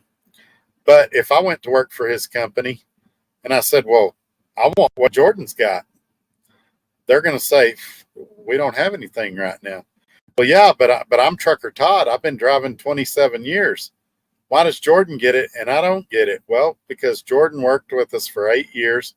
We saw what kind of guy he is. Jordan's a good guy. He took care of our customers. He delivered his freight on time. He picked it up on time. You know, Jordan never ran into anything. We like Jordan. He's got a track record with us, and that's why we gave that to Jordan as a reward. So these kind of things you build up to. And again, I'm not trying to pick on Christian. I've told the story about the guy when I was at Swift the first time from 96 to 2001, and I had the dedicated run. I was home every day and I got paid salary. I went into Duck Walls, which was an old department store in Texas, and a friend of mine that I'd gone to high school with, he's like, what are you doing now? And I told him, and he said, what that pay? And I said, you know, I really don't want to tell you, Roger, because I said, you're going to think I'm bragging. Because I knew he was making minimum wage or close to it at Duck Walls. And he's like, no, I want to know. And so I said, all right, well, here's what I make. And I told him my salary back then. And he's like, well, I want to do that. How long did you go to school? Well, I went to truck driving school 12 hours a day, 6 days a week for 2 weeks. That's it. And then you got that job. No, that's not how it works. Then I went with a trainer for 6 to 8 weeks. Then I ran over the road for about a year, and they decided I was a good driver and I lived in the right area, and they offered it to me. Oh, well, I don't want to do that. I don't want to be gone. Well, that's what it takes. If you want the deal like Trucker Todd had from 96 to 2001, or you want the deal like Jordan's got now, I mean, there's a little bit of luck involved. His company had to get a contract with the company that had the dedicated deal. You know, Jordan had to apply at the company. He had to get hired, and then he had to be a good driver. And, you know, he's obviously a good driver because they offered it to him. But I'll bet you if we got Jordan alone and we asked him, there's probably a few little things he don't like about his company. He probably doesn't always get his way, but the good outweighs the bad. When he makes his checklist, most of those check marks are there for the things that are important to him. And none of the check marks are there for the things that are deal breakers. And his deal breakers are different than ours. They might come in tomorrow and go, Jordan, we want you to start wearing a uniform. that might be a deal breaker for him. He might say, hey, I love this dedicated account, but I'm not wearing a uniform. Or they might say, we want you to have an inward facing camera. He may say, I love working here. I'm not doing the inward facing camera. Or he may say, that's fine. Put an inward facing camera. You know, at some point it may change, but the point that we're trying to make here is all his hard work paid off. The first 8 years, he probably didn't get everything exactly like he wanted. But over time, as he continued to do the right thing, it turned into what he wanted.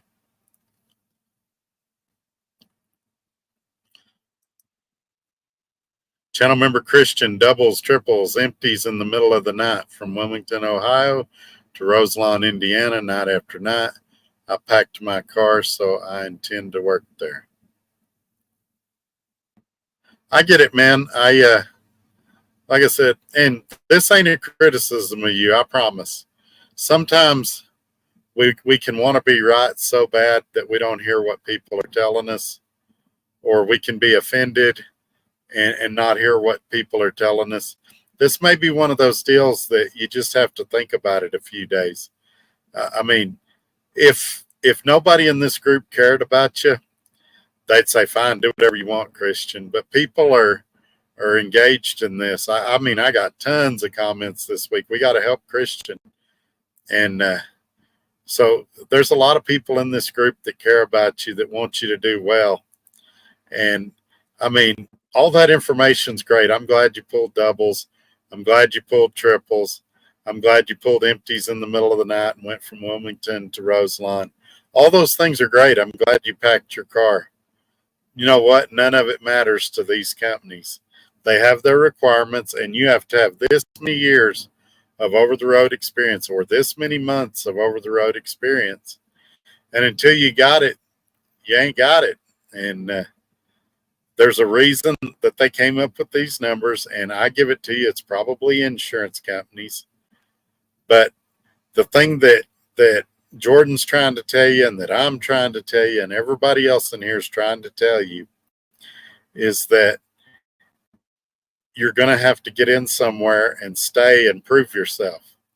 And then opportunities like you want, raises and dedicated accounts and special perks and stuff like that, that comes as a reward. It's like planting a seed.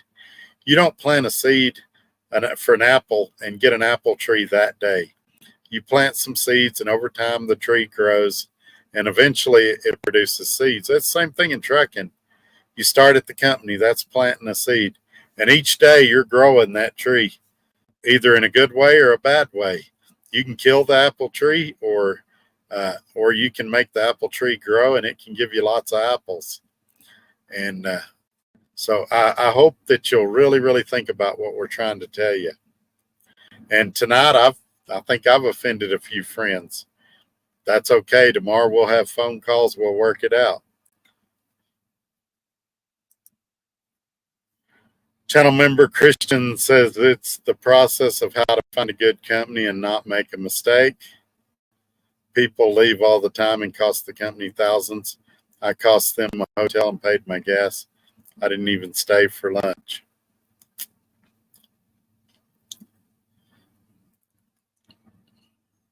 Again, I guess what I'd say to that is, how would you feel if somebody did that to you?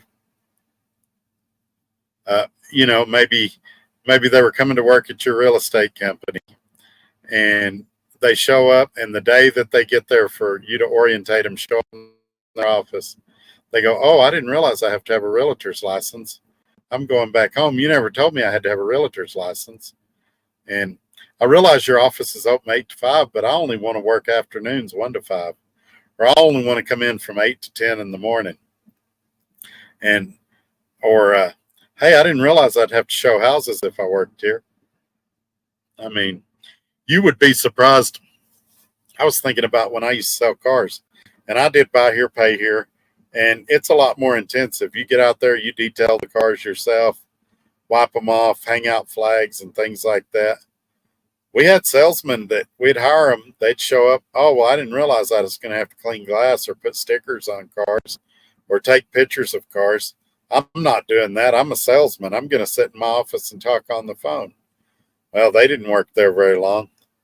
It's You have to know what you're getting yourself into, and you're going to keep repeating this process until and I know what it is. And this isn't a criticism either.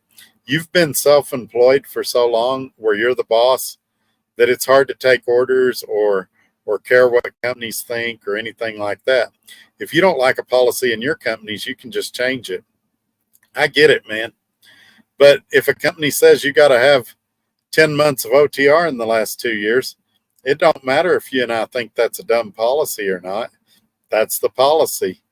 If a company says you got to have, you know, something else, so many years of OTR experience, doesn't matter if you and I think it's a good policy. It is what it is. And so, I mean, us arguing with them ain't going to do any good. They're not going to say, all right, Christian, we'll change it just for you. Mainly because it's a lawsuit. Then they'll say, oh, well, you just did it for Christian because he's white or he's this or he's that. And they can't do that. They got to have one policy for everybody. Now, you may go there. They may take you out on a road test and they may go, wow, we've never had a driver like you before. Yeah, we're going to forego that for you based on your driving test. Or you may go out with a trainer for 4 or 5 days and he may go, man, I can't teach Christian nothing. He knows everything. And they may say, all right, we're going to go ahead and give you your own truck. Or you may be out running OTR for 4 days and they may land a new account and they may go, hey, Christian, we got a dedicated run. How would you like to be home every day? You just never know, but it's not going to ever happen if you're leaving during orientation. And if you're postponing companies and never going to anywhere on the hopes that your YouTube channel will go viral overnight. And you say it's not about YouTube, and maybe it's not, but you did exactly what I said you would do this week. Exactly.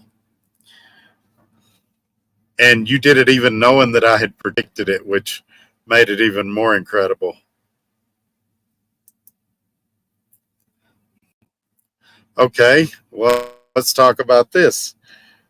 Christian channel member says, Todd, you have made many recent mistakes. That is a man. Sometimes people say statements and you just don't know how to respond. I think everybody alive makes mistakes every day. It's not whether you make mistakes or not, it's if you learn from them. And I'm not sure which mistakes you're talking to, but I'm welcome to discuss any of them you want to discuss. I've got big shoulders. I got thick skin. That's why I'm so open on here. That's why I share everything. Yeah, I think it's pretty well known I make mistakes. I think it's pretty well known I learn from them. And I think it's pretty well known I continue to grow. I'm still one of the more successful truckers you'll meet. I do very well out here. I'm not sure which mistakes you're talking to, but I've never come on here and said I don't make mistakes and I'm perfect and all of that. I try not to make the same mistake twice. I try to learn from my mistakes, but I'm not sure which recent mistakes you're referring to.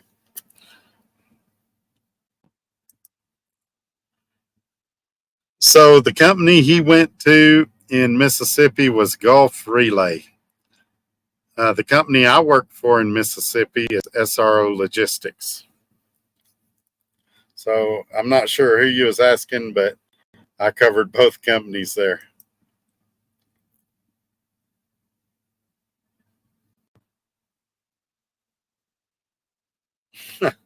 I was hoping you'd say that. So channel member Christian says my mistakes were that I cost a bank and Rush Trucking thousands. Well, that's actually not true. Rush Trucking did get paid. Again, you're speculating, you're assuming, you're making assumptions.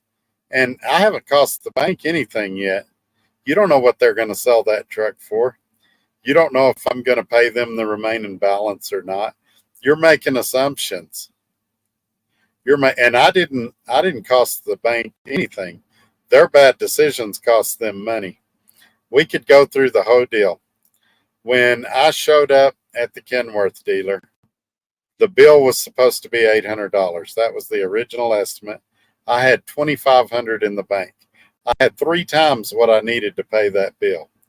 Then they came back with an $1,100 bill. Again, I had double the amount needed for the repair. At that point, I called the bank and told them, hey, if it goes up much more, I've been off several weeks now. If it goes up much more, I may need to side note some of that. They said, just keep us in the loop and we'll work it out. So I did. I sent them estimates. I did everything.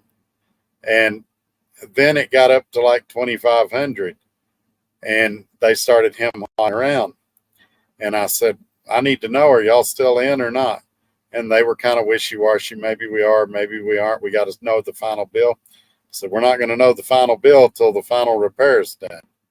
Well, then it jumped up to $5,000, which for those playing along at home is 6 times the original estimate. And I said, hey, we've been talking about, side noting this for several weeks. Yeah, we've decided we're not doing it. So what cost the bank money was A, them not keeping their word, and B, the shop blindsidedness with several totally inaccurate estimates. Again, I was off for 2 months, and I think most owner operators, and again, you're making these comments because you've never been an owner operator.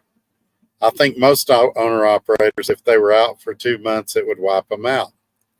But I'm not offended by your comment because I know you're saying this stuff in anger and you don't mean what you say.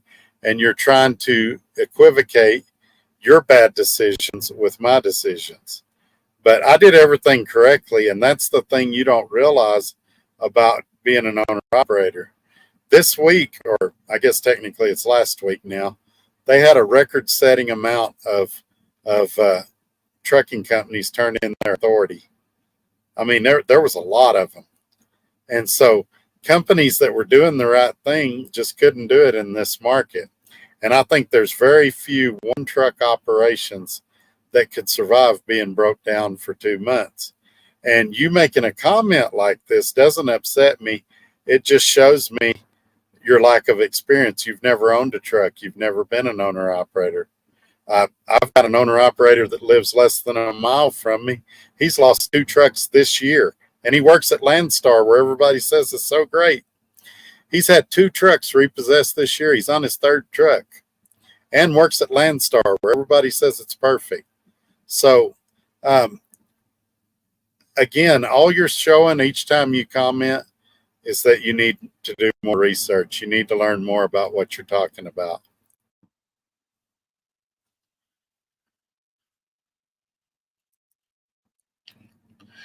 Yeah, that's why I smirked when you said it. Channel member Christian says, is that not true? Yeah, that's not true, channel. Christian, that's not true at all. Yes, sir, Gary Cook. He says the Three Stooges will fix your tooth. Yes, that's the dental company I'm going to. It's Do We Treat Them and How? And they're going to take care of that tooth for me. Channel member Red Raider says, what's the definition of insanity? It's doing the same thing over and over, expecting a different result.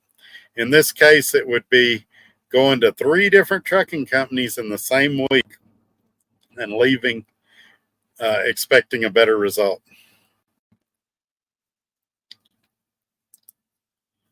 Channel member Christian says, by the way, I appreciate the honesty about mistakes which is why I'm talking about it. I've never said that I made any mistakes regarding that stuff. Matter of fact, I came right out and said that you can do everything right and still fail. And a lot of people thought I was going to fail. Heck, there was one day for about 2 hours, you can ask John Toohey, where I thought I was going to fail. And you see, I'm still in a truck. I'm still trucking. It's, you're getting hung up on the wrong things. And, saying saying, instead of taking from this, all right, I've got to get better at investigating companies, you're taking from this, well, Todd makes mistakes. And I would encourage any of you to find the video where I said I'm perfect. I never make any mistakes. I mean, there's multiple videos where I'll tell you, I've got people I call for advice for different things. Scott is really good for maintenance stuff. I'll call Scott for maintenance advice. DIY Semi, I'll email him for maintenance advice. I believe I've done that once. Sometimes for legal stuff, I'll go to Tim. I mean, it's just definitely for the things that look like this and go bang, bang. Red Raider Reloading is my expert on that. And so I've never claimed to be a know-it-all or to have all the answers, but to go, well, that guy's got flaws, that guy's got mistakes, that guy failed at this or almost failed at that. So that makes it okay for me to mess up or make bad decisions. It just doesn't make sense. It's childish. It's like having two kids, and now I'm going to name call. It's like having two kids, and you catch one of them doing something wrong, and they go, yeah, but my sister did this, or my brother did that. It doesn't matter. It doesn't matter if I mess up every day of the week. How is that going to help you improve your trucking career? It won't. But listening to me about how to vet companies, that will improve your trucking career. Channel member Christian, I'm set to do orientation at places if I go to one and put the others off to check out the top pick. Why is that bad? Well, it's bad for ethical reasons. I mean, I pointed it out earlier in the show. When you're laying in the hotel bed of the company that thinks you're going to go to work for them the next day, knowing that you're going to quit the next morning, ethically, that's bad. When you're making them spend a couple of $1,000s on drug tests and all the stuff they got to do to get you legally ready to go to work, knowing you're not going to go to work there, ethically, that's bad. I mean, if you can sleep at night and you're okay with it, then good to you. But I would never do that to companies. And another thing, you may decide to not work for those companies now, but what happens if in 5 years you want to work for them? And they go back and look and they go, oh, we had Christian set for orientation back in 2023, and he didn't show up 3 times. You think they're going to be real excited to run your tests again and to give you another drug test and to buy you an airplane ticket? A lot of times to get cheaper deals on airplane tickets and stuff like that, they'll buy them non-refundable. So they have to eat that. And I'm sure that you're of the mentality, oh, it's a big corporation. They can afford it, but it's just treating others the way you want to be treated. Why would you do that to them? I don't get it, man. If you can sleep good at night and you're happy with the way you're doing things, then don't change nothing. But here's the deal. You know what? I'm going to go ahead and say it. This sounds cocky. I'm fixing to tick a lot of people off. I don't care. Tomorrow morning, or let's move it out a little. Monday morning, if you keep playing the same games you're playing right now, Monday morning, you'll still be sitting at home like you are right now, and I'll still be out here in my truck making money. It's no skin off my back. If you want to screw your life up, I can't stop you. I've gave you good advice, and you do you. It's no skin off my back. But if you want to do better, I'm trying to help you. And if attacking me is the way you want to go, attack me. But Monday morning, I've still got a job. I've still got a truck. I'm still making money. And you're sitting at the house figuring out which company you can scam next. Channel member, come back. You should be able to find out a company by reading the reviews. You don't go to orientation to find out about a company. You're costing them money for nothing. Yeah, but he doesn't care. He doesn't care. And the other thing he's doing is he's screwing somebody else out of a seat that might really want to go to work there. You know, they've probably got 10 or 15 seats a week for drivers at these companies. And if he fills that seat, some guy's having to wait another week before he can go to orientation. And ultimately, that seat's going to be empty that week because nobody's sitting in it. Christian's laying in the hotel they bought him, and the guy that could have been there sitting at home trying to figure out how he's going to survive until the next week when he can go to class.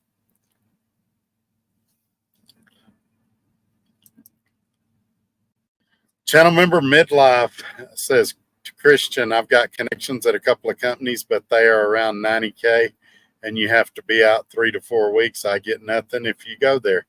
Well, Christian, there you go. If that's something you're interested in, I will tell you that he mentioned in the last video he has to be home every 10 to 14 days, and he has to make $130,000 a year. But if he's willing to go down $40,000 a year in income and willing to stay out twice as long as what he said in the last video, then that might be a deal for him. All big companies are the same. They definitely share a lot of similarities. I mean, there can be some differences. Swift was very good to me, very good to me. We had our differences, but for a mega carrier, they were 1,000 times better than I thought they were going to be. Now, I've heard they've had some changes since I left there. I don't know how they are now, but I'm just saying during the stint I was there, the 10 or 11 months, they were good to me. And so, yeah, but a lot of them get that corporate big company mentality, and that may be what you meant, Joe.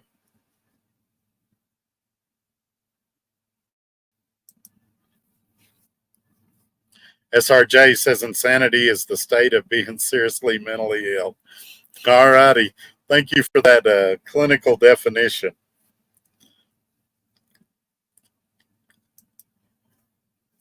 Channel member Midlife says International LT drives more like a car and has good storage. I like Internationals. I'm not a big fan of their transmissions, or the last one I drove, this would have been back in 15, 16, somewhere in there. It jerked when you put it in reverse, and they put it in the shop, the International dealer, trying to figure it out. They sent a ticket to corporate trying to see if there's a way they could program it out, and they never got it to where that truck didn't jerk when you put it in reverse. I don't know if the new Internationals are better.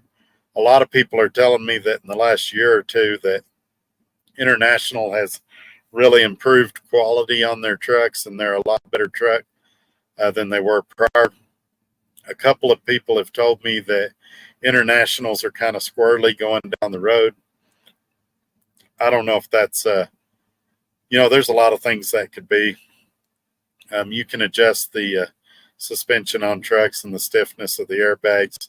Maybe they've got theirs for a more comfortable ride and not as stiff. I don't know. It could even be tires. There's a lot of things it could be, but I do agree. The LTs have a very nice car-like interior, and they have good storage. They used to have the top bunk wouldn't go up. Now I understand that on some of them, you can lift the top bunk. That was never a deal breaker for me because I always had the top bunk down anyway. Joe Bananas said he drove an International and loved it. Yeah, I don't have a problem with International. Like I said, you can name your truck brand, and I can argue for them or against them. I can tell you the good or the bad. The bad about International is resale value. But if you're planning to buy it and drive it till the wheels fall off, then you don't care about resale value. Freightliner, great truck, easy parts availability, pretty reliable, but depreciation, they depreciate pretty bad. And after they get a few years old, they seem like they rattle more. This one does not rattle yet. Peterbilt Kenworth, great trucks, a little more expensive. The brand new ones are having some problems right now with body panels. If you get into certain electrical issues, you can have trouble getting parts, finding people that can work on them, things like that. Volvo, great truck, pretty heavy. You have to keep that in mind. Structurally built very well. Probably the best built truck structurally of any truck. I had a manager of a truck body shop tell me that in Greer when I was at Swift, talking about how great Volvo trucks were. Parts availability can be a problem. And also sometimes if you get into some stuff on Volvos, only the dealer can fix them. So they all have their pros and cons. You just have it's whatever flavor you like. But international, there's a place for international out here. And Skyhook Trucker channel member says the experience that you are stating doubles, triples, etopic. You can tell companies all day long it's not verifiable. They won't count it as experience. It has to be verified. Yeah, verified or on your DAC report or something like that. And the thing they want to see is what they call OTR experience. And everybody defines that differently. Some companies define it as driving in 3 or more states. Some companies define it as driving in 5 or more states. And like I said, we can agree or disagree about if that's a stupid rule or not, but it's a rule, so that's why it's important. It's just like DOT saying you got to register for the drug clearinghouse. We can agree or disagree if that's a great policy or not. Doesn't matter. We have to do it because it's a requirement. People that had a chauffeur's license back in the day probably thought it was stupid to get a CDL. Didn't matter if they wanted to keep driving a Class 8 truck, they had to get a CDL. I mean, we're faced with all kinds of regulations in trucking, and most of them we don't like because as truck drivers, we generally don't like change, but they are what they are. I don't like these things in the bumper. I think they're stupid. I think they're dangerous, but they're standard equipment on new trucks. Whether I like them or not, they're coming.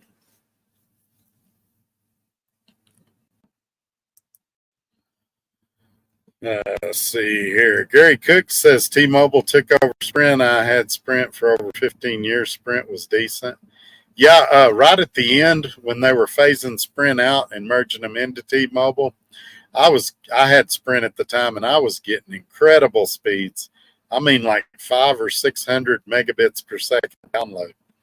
And of course, as they slowly migrated more people over and it got more people on the towers, it started slowing down. But I had about a 3 or 4 month span there where my Sprint would kick everybody's butt. Channel member Red Raider Reloading says, I personally think companies should find a way to charge the future employees hotel fee, etc. if they ghost a company at the day of or next day of orientation. Yeah, there's got to be a way to do that. You know what would happen, though? Some of these companies would charge you even if you never said they were going, and then they'd hold it over their head.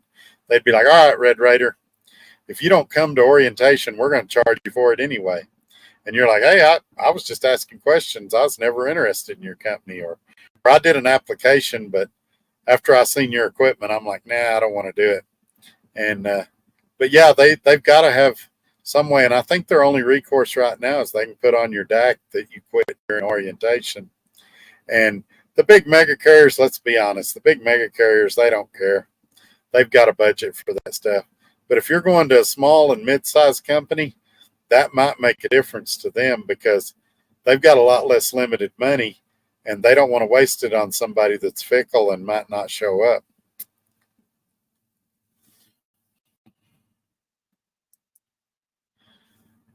Gary Cook says the mega carriers don't have enough freight for all their drivers.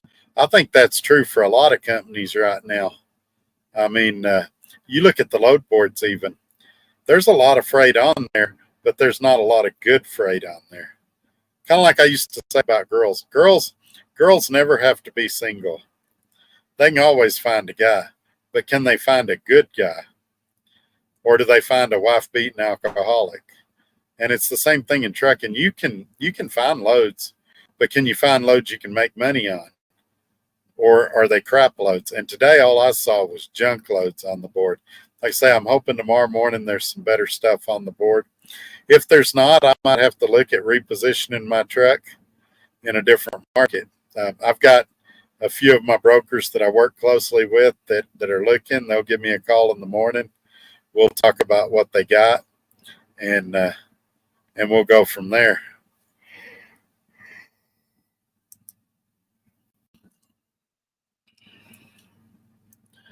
Adam says, I think I need to go get a tractor, beer, and popcorn.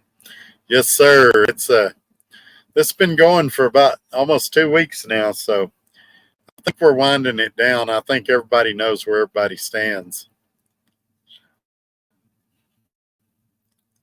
I'm sure I'll be explaining myself after the show tonight to a few people. Skyhook Trucker channel member says that happened to me.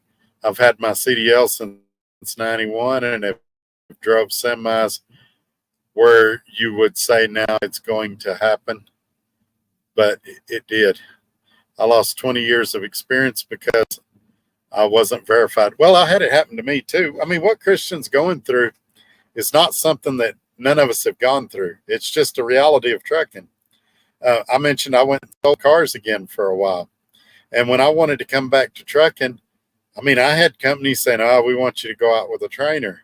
And I was like, I'll give up my CDL before I do that.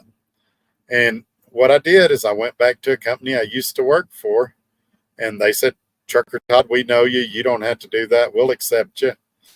And so I went back and drove for them for a couple of years. And then all of a sudden I had recent experience and everything's good again. Then all my experience counted again.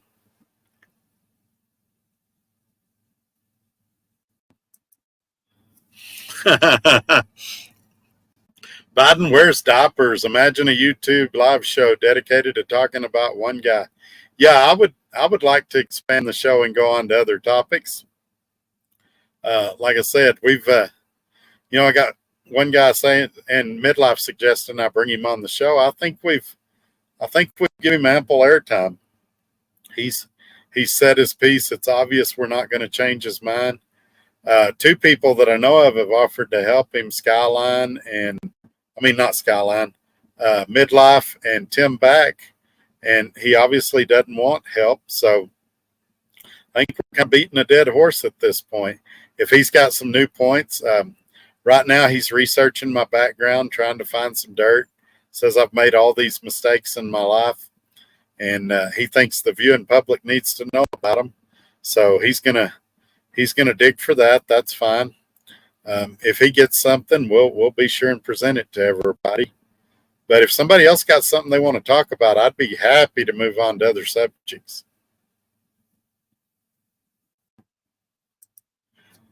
Retired super trucker. Amen, brother. Why in the world are we giving this gentleman any more airtime? Let this guy do his thing and be done. Amen. Let's move on from Christian. If he's got anything else, he can ask for one of our emails and he can email with us privately. He can get Tim Backs or Midlife's. Mine's in the ticker at the bottom of the screen. Let's move on. We've beat this horse long enough. Biden wears diapers, is getting sleepy. I get it, man.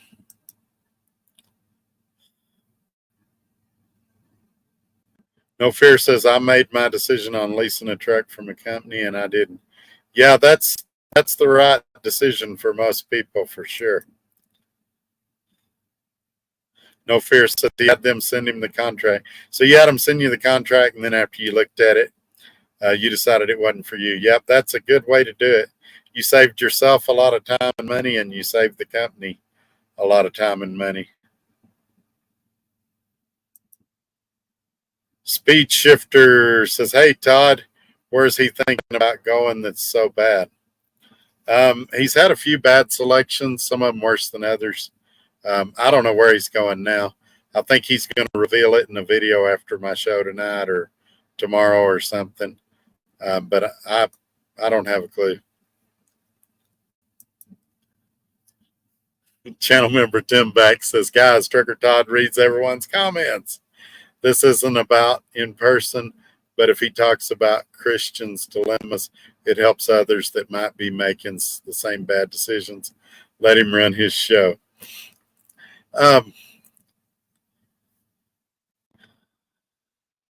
Yeah, I may have to change that policy in the future and not read everyone's comments.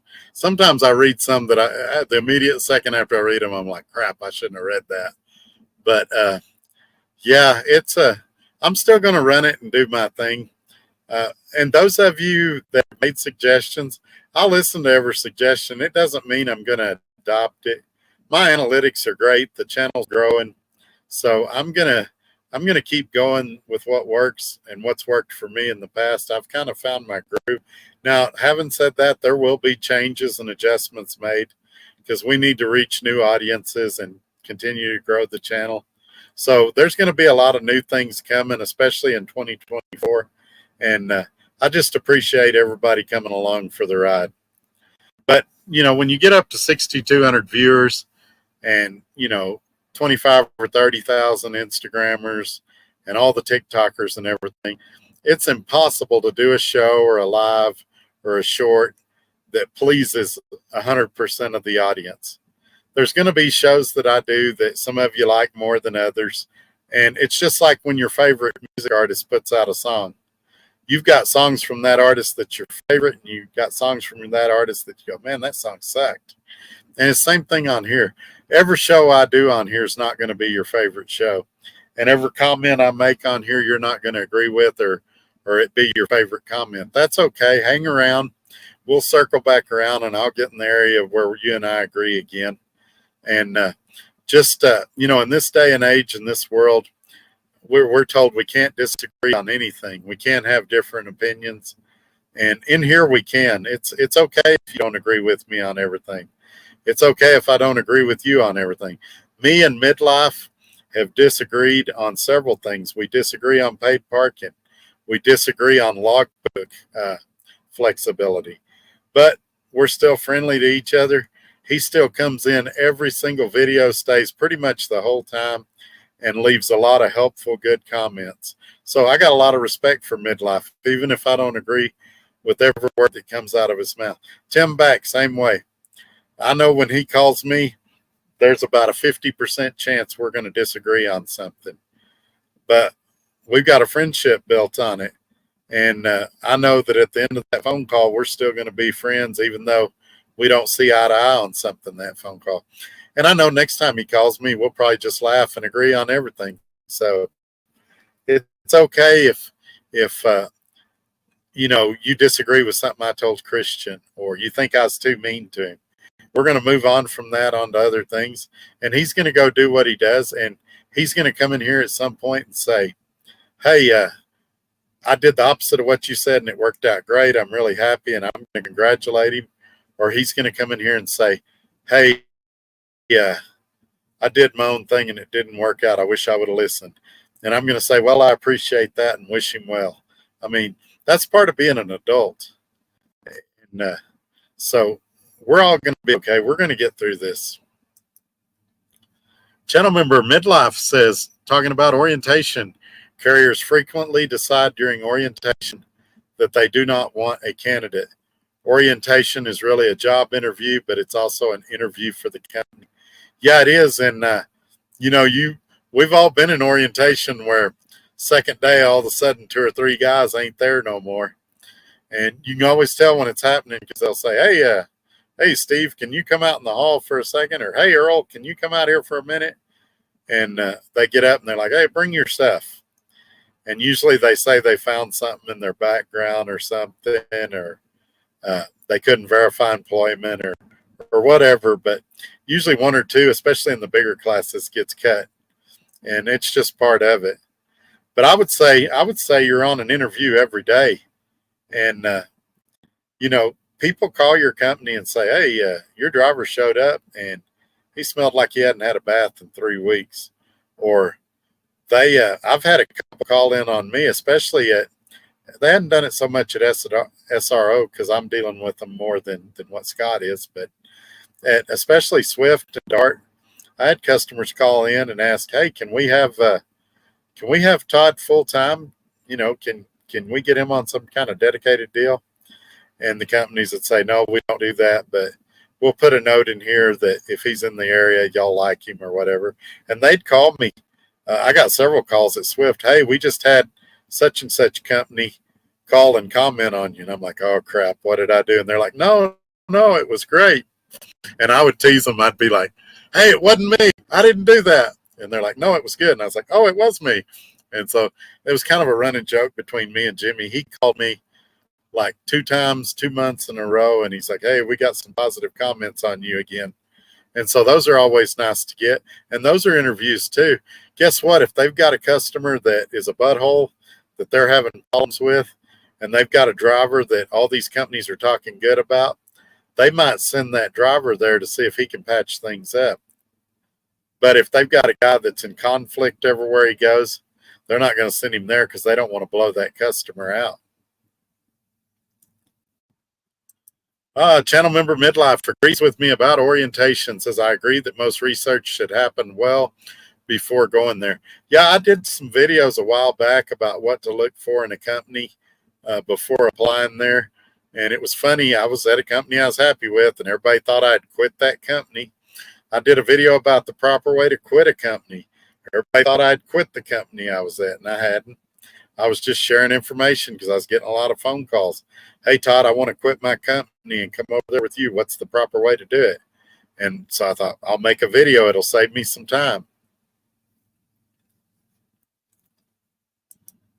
Gary Cook says, are your payments weekly or monthly?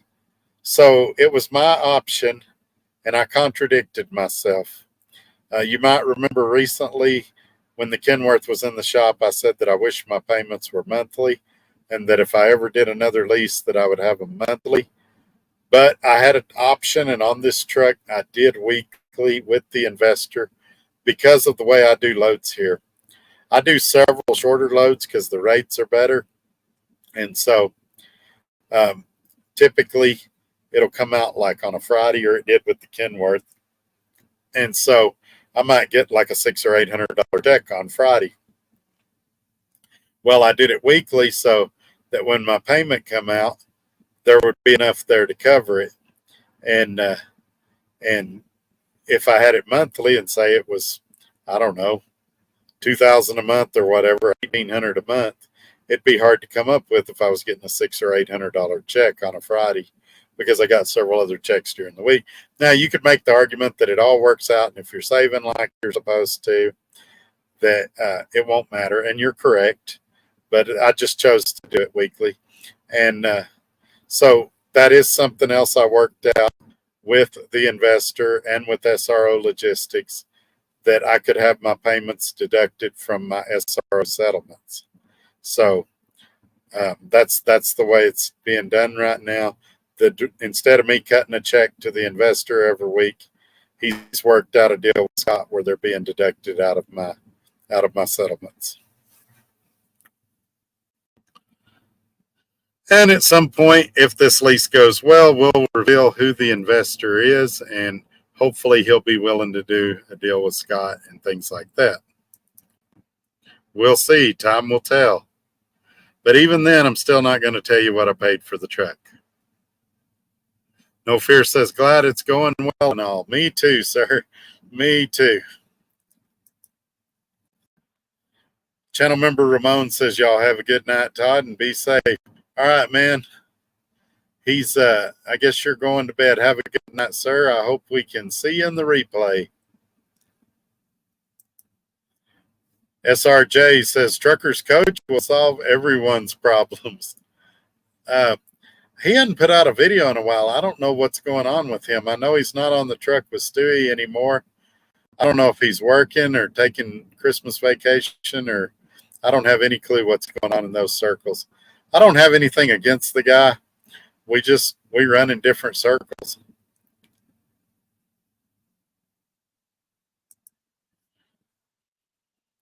Lance says, Todd is on tonight. It's a good night. Well, thank you, sir. I appreciate that. Yeah, there's a lot of guys that want me to do this 7 nights a week. And there's just no way at this juncture I could drive a truck all day long and do videos all night long. Maybe in the future, you never know, something. I'm getting good rapport and good relationships with a lot of these brokers. So at some point, an opportunity might come up that would allow me to do maybe not 7 nights a week, but 4 or 5 nights a week or something like that. I'm always looking for ways to give y'all more, though. I have a good time doing these. And what I really wish I could do is give y'all more recorded content. So if you see news stories or things you'd like me to talk about, just shoot me an email at todd@truckertodd.net. And if I read your email and I think it's something I could elaborate on or provide a good comment on, then I'll shoot a video and get it out there for you guys. And if you want me to mention you in the video, I will as well. I'll say, Lance sent me this article. It's about, whatever, and I'll talk about it.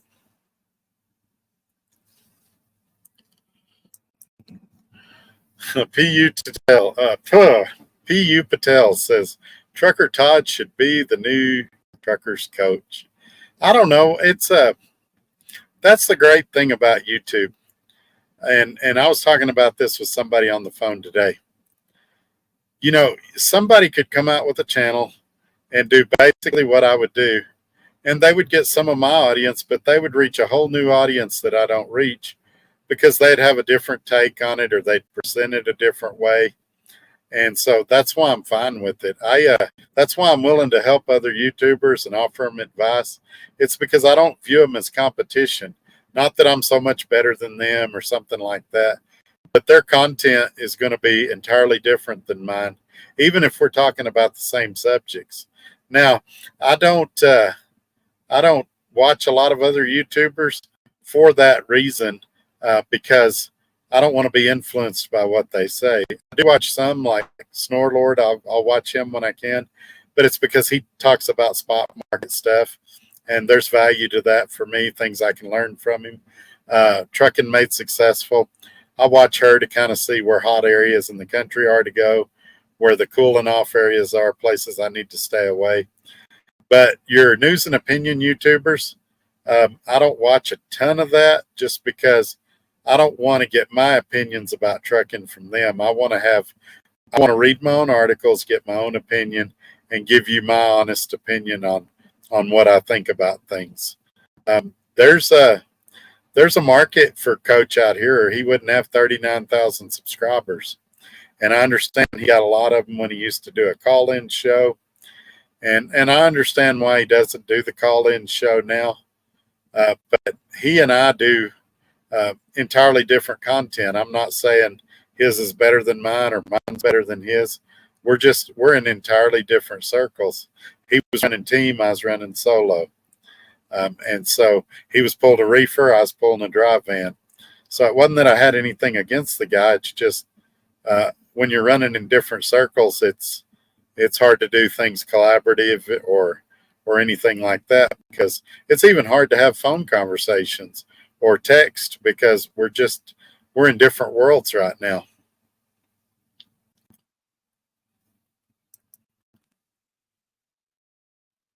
Steve says, deja vu. It kind of feels that way. This kind of feels like the Tuesday night show.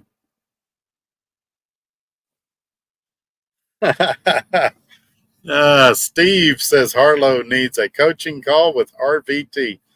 I was asking about RVT the other day, and I don't think he's making videos anymore, is he? I haven't seen nothing. I'm not subscribed to him, and I've only watched a couple, and I couldn't tell you if he's a good guy or a bad guy or nothing about him, but I think he's kind of stepped away from the YouTubes a little bit. P.U. Patel says, Todd, you're very knowledgeable and a very successful truck driver. You should charge people that want your good advice. Yeah, there's not really a cool way to do that. People that want to contribute to the channel, there's the PayPal and Cash Apps and all of that in the description of the video. Many people, I say many, 14 or 15 of you have selected to be channel members. That's a way to contribute $5 a month to the channel. And the little join buttons below the video if you want to do that. I mean, there are ways that people can pay me if they appreciate the advice or instruction that I've gave them. But honestly, I mean, people pay me in other ways.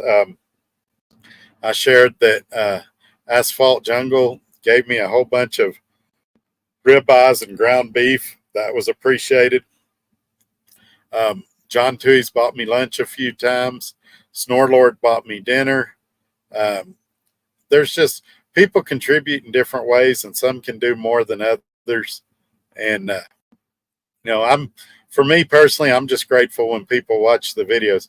When I started this channel, I thought, man, I'll be big time if I can get 100 subscribers.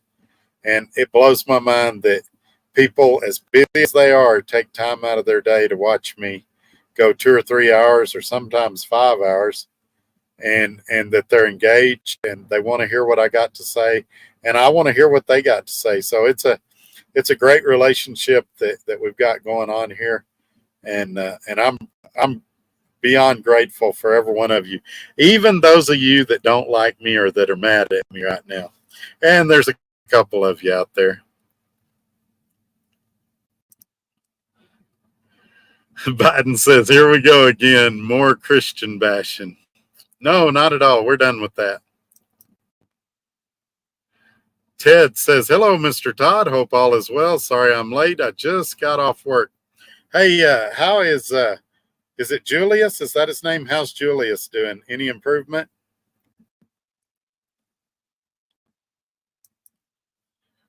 Gary Cook says, I'm very close to the Louisville airport. I'm watching the planes landing and taking off.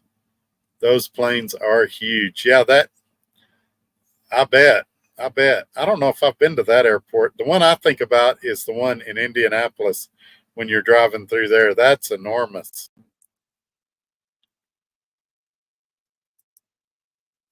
Now, Christian's going to say something I agree with. Channel member Christian says, I've owned businesses. Trucking isn't rocket science. You are correct. It's not rocket science. There's a bunch of people making it a lot more complicated than what it is.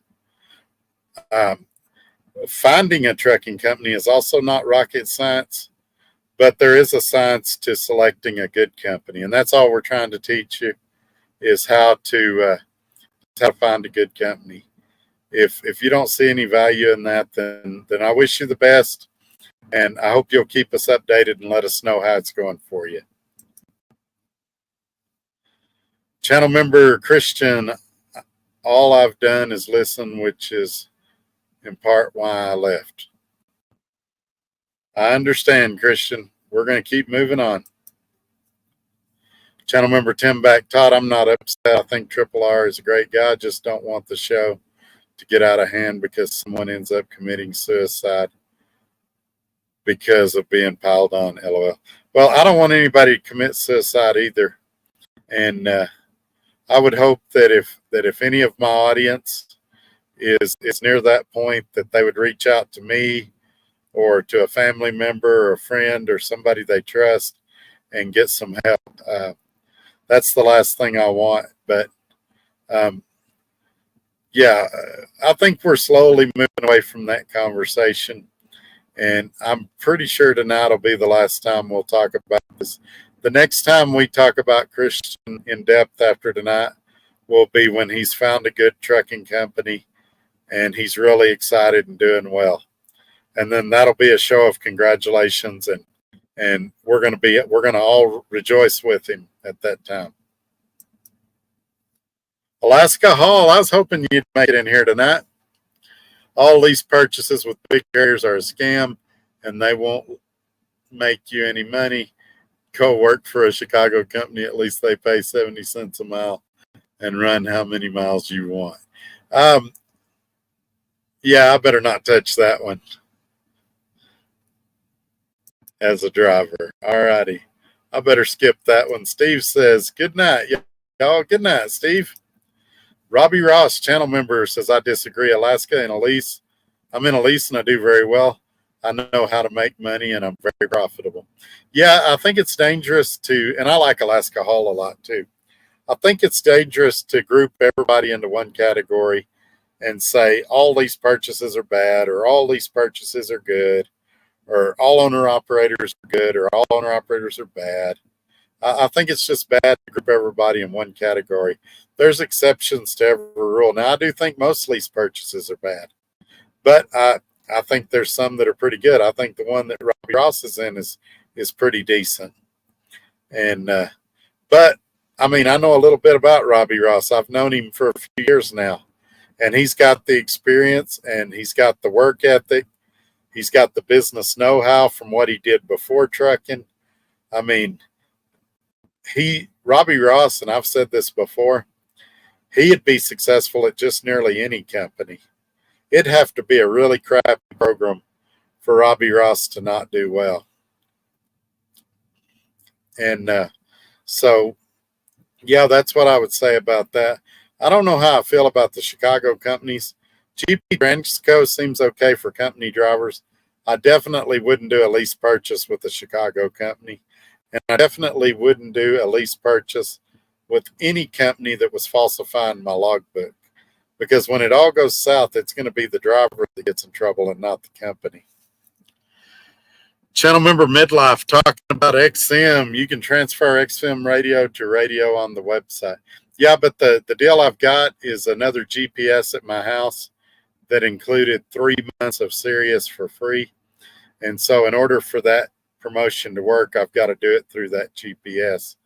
And then I'll probably, at the end of that 3 months, then I'll probably transfer it back to this radio again.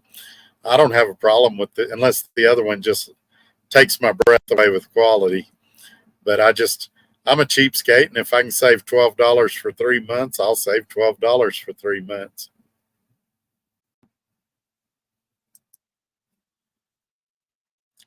Alaska Hall says, how much do you make a month and how long do you stay out? So I used to do income videos. I don't anymore because half the audience accuses me of bragging. Half the audience accuses me of lying.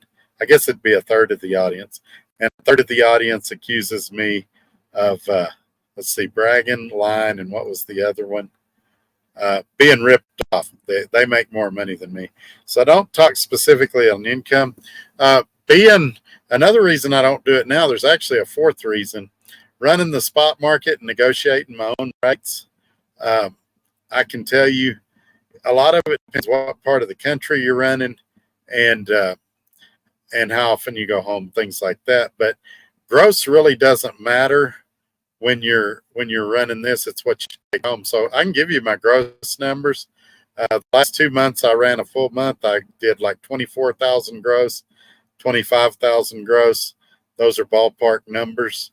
But how much of that was take home after tolls and all of that? So I don't get that specific anymore. As far as how long do I stay out, that's another tough question. It depends on what your definition of home time is. And what I mean by that is I'll take loads that pass through the house for 10 hours and I come right back out. Or I'll route myself through there when I'm getting low in hours and take a 34 there. Or I'll schedule myself and go home for 5 or 6 days, but I'll pull some short local stuff while I'm at the house during those days. So probably the toughest question I have to answer is how often do I go home? I go home for doctor's appointments, family events. When I get tired, it just whenever I need to, and I stay however long I want to or need to. But, the thing you have to remember is that you're running a business. So I don't ever abuse it and take excessive time off. And it's not because SRO Logistics is coming after me. They've never once called me and gone, hey, Todd, you're taking too much time off. Don't you think you need to be running? They've never called and said, hey, when are you taking a load out? Matter of fact, I've called him before and said, hey, don't worry. I got a load booked for Thursday or Friday. He's like, I'm not worried. You know what you're doing. And so I'm sorry I couldn't give you a more direct answer. But that's basically how it works. I had an appointment for December the 12th for my back. Y'all might remember I hurt my back. And I called and canceled that today. I've got to reschedule it because the loads just aren't there to get me there. I'm not going home for $1.10 a mile or $1.20 a mile or something like that. I'll work around till I can find something there that pays a little better. And my doctor's really flexible. They work me in when I can get there. Channel member Midlife again saying about carrier shopping. Part of the research should be an Excel worksheet, compare culture, home time, equipment, and compensation. That's great advice. I agree with you. Now we're in the areas where me and Midlife agree a lot. And by the way, if you're not watching his channel, he's a super guy. His videos are interesting. He does do income videos as a company driver at Cheeseman. And he's been very, very, very supportive of this channel and done a lot of things to make this channel better. So if you've never checked out his videos, go check him out. He's a he's a good dude, even if we don't agree on everything. That's all right. It's a big world. We can disagree and still be friends. I'd still like to meet him one day. Channel member Midlife again, talking about recruiters that aren't always the recruiters that lie. They often just aren't truck drivers. Yeah, and I'll tell you this, the one place in trucking that seems to have more turnover than truck drivers is recruiters. I mean, they have a huge turnover. And I asked a CEO of a company, I guess it was about a year ago, I said, why is there so much turnover among recruiters? And he said, all right, Todd, he said, I want you to imagine something. And I said, okay. He said, imagine answering the phone 70 times a day and saying the exact same thing over and over. And I never thought about it, but you think about it. You're a recruiter, you're sitting at a desk, you get basically the same phone call 70 times a day. What kind of trucks you drive, how fast they go, how often can I go home, what do you require for experience, do you hire in my zip code? I mean, they basically, it's like Groundhog Day every day for them. I get after a couple of months of that, you'd be ready to jump out a window. But that's what recruiters go through, and because of that, they get burned out pretty quick.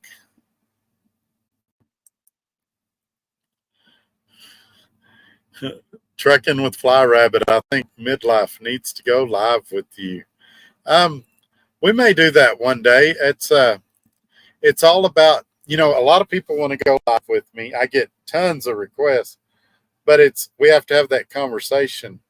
What are we going to talk about? Are we going to talk about Cheeseman? Are we going to talk about trucking? And then, people forget that Midlife's a trucker too. He's out here working. I'm out here working. Sometimes it's all I can do to get on the air by 5. I got to find a parking place with internet, get everything set up. And I would hate to schedule him and then him not be able to show up or me not be able to show up and have to cancel the show at the last minute. And so, yeah, any of you that you've got a decent sized channel, or you work at a good company and you want to come on and talk about it, email me at todd@truckertodd.net. I think next year sometime we're going to bring Skyline on and talk about Crete, and we'll have that conversation. And if Midlife emails me and he wants to come on the show and he's got something that I think we could make a show out of, then yeah, we'll sure do it. But I would like it better if I could run into him somewhere and buy him a hamburger and kind of get a feel for him, and then us do a show together. Me and Snorlord are eventually going to do a show together, probably next time I'm in the Springfield area. And so I'm always open to looking at that. And same thing with Christian. If he gets at a good company and he does a couple of months there and things are going well, we may have him on show if he wants to, and let him talk about his company and what he likes about it and what was better than he thought, what he thought was worse than he thought. We may do another one where I have 3 or 4 guys on at once and talk to them all at the same time. Those are a little harder to do because you got to make sure that you don't dominate the show and that everybody gets a chance to talk. But at some point in time, we may do another one. We just, I don't know. I don't want to say too much here.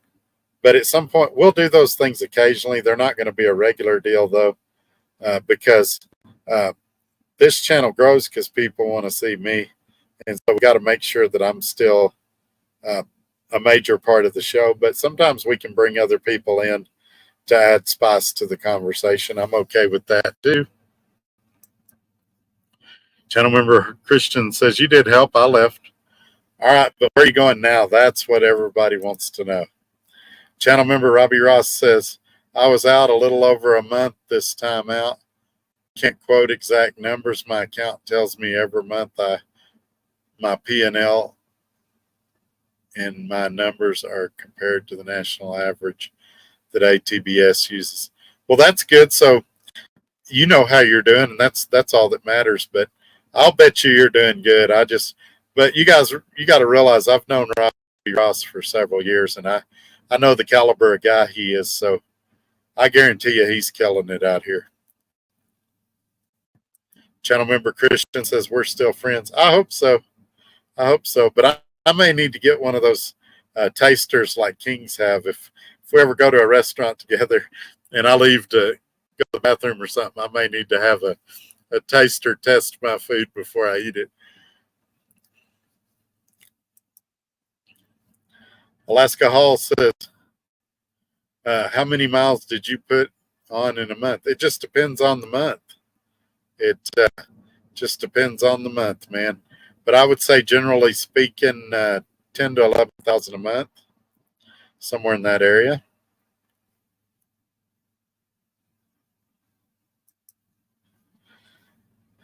Fly Rabbit wants to know where Joe Wentz is. I don't know. I hadn't seen him lately. Y'all send him a message and ask him where he's at. I haven't talked to him lately. I've been so busy dealing with the truck being down and then coming back out here and trying to run again that I've lost contact with a lot of people. But if you're subscribed to Joe Wentz, or if you see him on a regular basis, talk to him and ask him where he's been, if he's okay, and let me know how he's doing. I'm sure I'll call him or shoot him an email at some point. Channel member Robbie Ross, usually over 3K usually. Yeah, he's a runner. And Robbie Ross is on, if I'm not mistaken, he's on a mileage contract. So he's not worried about freight rates and stuff as much as just racking up the miles. But the place he's at, he does really well. And when I was at that place, I did really well as well. So I know that the information he's given out is true. All right, let's see here. Alaska Hall says, Christian, you sound like you have no idea what you're doing. Take Todd's advice and stay away from leases. All righty. And Robbie Ross, channel member, says 3,000 weekly. And that was Alaska Hall's question, 3,000 miles a week. Channel member Midlife says one of the biggest things about finding a job where you get home every weekend and make money is location. That's true too. If I lived in DFW, there'd be a lot more of those opportunities than there is living in Lubbock, Texas. I believe Christian lives in the New Orleans area. I'm not sure about opportunities down there. But you got to understand, and I think this is where some of the disconnect is, that if you want to be home every day, generally you're going to take a cut in pay because your mileage is going to suffer a little bit getting you back home. So to say I want to be home every day and make $2,500 a week, it's going to be a tall order in a lot of places unless you live in Los Angeles, DFW, New York, somewhere like that. At Cheeseman, our Indiana drivers, Western Ohio, and anyone within an hour of Greer, South Carolina, get home every weekend and make 90 plus a year. Yep. It's just like starting a business. Location. And another one from channel member Midlife. A friend of mine who came over here is beating me by 10K plus. He's home almost every week. He lives in Arlington, Texas, right in the freight lane from Ohio to Laredo. Yeah, and in that deal, he may even be home a couple of times during the week because he could run down to Laredo and hit home on the way down, and then running back up, hit the house again on the way back up. That's why I asked when they asked me about home time, what do you consider home time? I consider that home time if he spends the night in his own bed. Some people go, no, if I don't have 3 or 4 days at the house, that's not home time. That's just taking a break. And so it depends on what your definition of home time is. Wow, we're going strong again. 2 hours and 40 minutes. You guys, woo. Alaska Hall says, why do you guys think all these mega carriers push drivers to get into a lease? They make you pay for all the expenses and you make the same, if not less, as the company driver. Well, I can tell you why. It's for workers' comp mainly, and it's for payroll taxes. They save a ton of money on payroll taxes and workers' comp. It also limits their maintenance bills. It's advantageous to the company, but that doesn't necessarily mean that it's disadvantageous to the driver. It can be. Opening any business is a risk. And it's a big risk. A lot of times you're going to lose your tail, open any business. Something like 80% of restaurants fail in the first 5 years. So to think that you're going to go into opening your own trucking business, starting your own lease purchase, and that have no risk or no chance at failure, it's just not realistic. And I think a lot of people do like what we saw here tonight.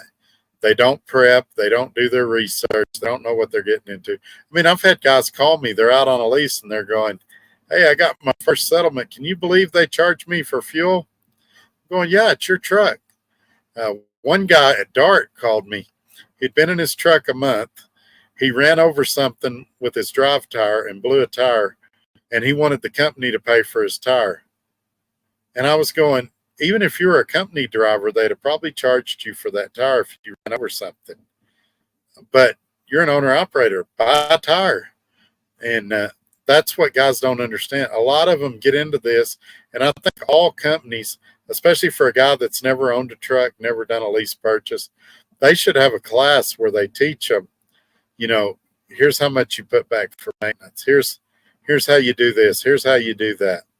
Because these guys, they go out here and they do it, and they don't have a clue what they're getting into or what to expect. They just know they're getting a pretty truck, and they get to go faster than company drivers, which should be the last thing on their mind. They should be going slow, trying to save fuel.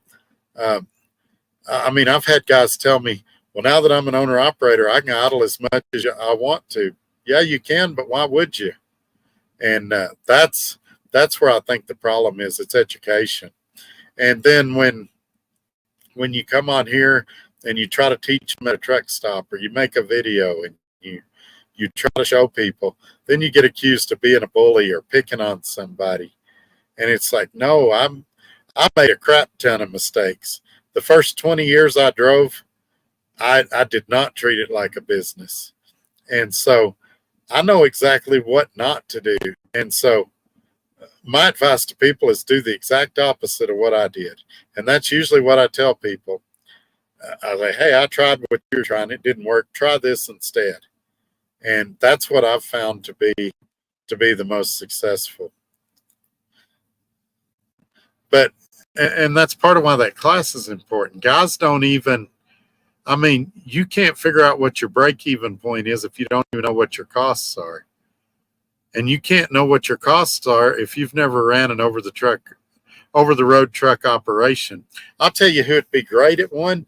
That's Midlife Trucker, because Midlife Trucker runs his truck just like it's a business, like he was an owner-operator. You know, he tries to manage his fuel. He tries to buy his fuel smart. He takes care of the maintenance on his truck, the upkeep on his truck. So it'd be very, very easy for Midlife Trucker to transition into an owner-operator position if he chose to, because he's been acting like one all this time, even though he wasn't one. If you want to succeed at a lease purchase, or if you want to buy a truck and be successful, act like one as a company driver and see how you do. Try to manage your fuel 1 week. Try to take care of the maintenance and stuff for 1 week. I'm not saying financially take care of it. Just try to act like an owner operator. Route yourself like one and see how you do. Guys like Midlife, I don't have any doubt he could go. He's like Robbie Ross. He could go to just about any company in the country and he'd be successful there because of his procedure, how he approaches trucking. Channel member Robbie Ross, speak of the devil, we were just talking about you. I was running 3,400 weekly. I was going back and forth to Minneapolis and Phoenix. I'm less now since that run is no longer going from Phoenix to Minneapolis. Yeah, but you guys picked up a FedEx account that you may want to look at. It sounds pretty lucrative. Channel member Midlife says about mega carriers, has anyone figured out how many trucks it takes to be considered a mega carrier? No, that's a great question. When I was at Dart, they had 1,100 trucks and people were calling them a mega carrier. I would say at best that's a mid-size carrier. But I do not know the official definition of what a mega carrier is. I think for most people, a mega carrier is any company we don't like. Life in a box. Good evening, Todd. Hope you received the information I sent to you after our conversation. I'll probably stir the pot here, and that's fine. It's not ringing a bell. I'm not knowing. You've changed your name, so I'm not sure who this is. You'll have to help me out a little, Life in the Box. And I'm not sure what you sent me. DIY Semi saying greetings to everyone. Hello, sir. Thank you for being here. We still touched on the Tuesday night stuff, but it's a lot more under control tonight. We're just having casual conversations tonight. Channel member Midlife talking about social media. It's not easy to build YouTube and TikTok channels. It's taken me 4 years to get to 2859 followers on YouTube and 15.6 thousand on TikTok. It's hard work. Yeah, it is, especially if you do the kind of videos Midlife does. Like I do light editing. Midlife does heavy editing. His stuff takes some time. Scorpion Trucker does heavy editing. I was talking to him earlier today. His stuff takes a lot of time. He's recorded several videos that he hadn't had released yet because he's still got to go back and edit them. Channel member Robbie Ross says, I typically pull a Red Bull load from Phoenix to the East Coast. Then I run the South, then go back to Phoenix and head north. So like a big triangle, it sounds like. That's not a bad deal if you can get it.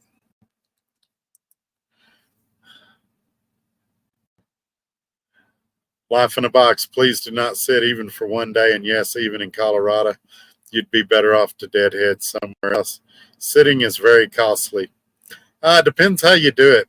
So it depends if you're running recaps or not. I can do it because when I run hard. So if I take a day here and there, it gives me time to build up hours in the recap. And it also gives me time to catch up on some other stuff I need to do, like unpack this truck and things like this. The thing I would say about that is just good time management. I won't sit for long tomorrow. It was already afternoon when I got here, so I wasn't going to find a lot on a Thursday afternoon anyway. But before I deadhead several hundred miles, I'm going to wait and see what comes out on the Friday load boards. And then if I need to make that call, I can go. I mean, heck, it's not that far to go home from here and get my tooth pulled. But I think I'll get something tomorrow. Like I said, this is the part of the country I'm most familiar with. I run out to Colorado a lot, being from West Texas, and I got a lot of brokers that work with me out here, and I feel like I'll be just fine tomorrow. But remind me who you are, Life in a Box, because I don't remember getting an email from you. I'm thinking you changed your name.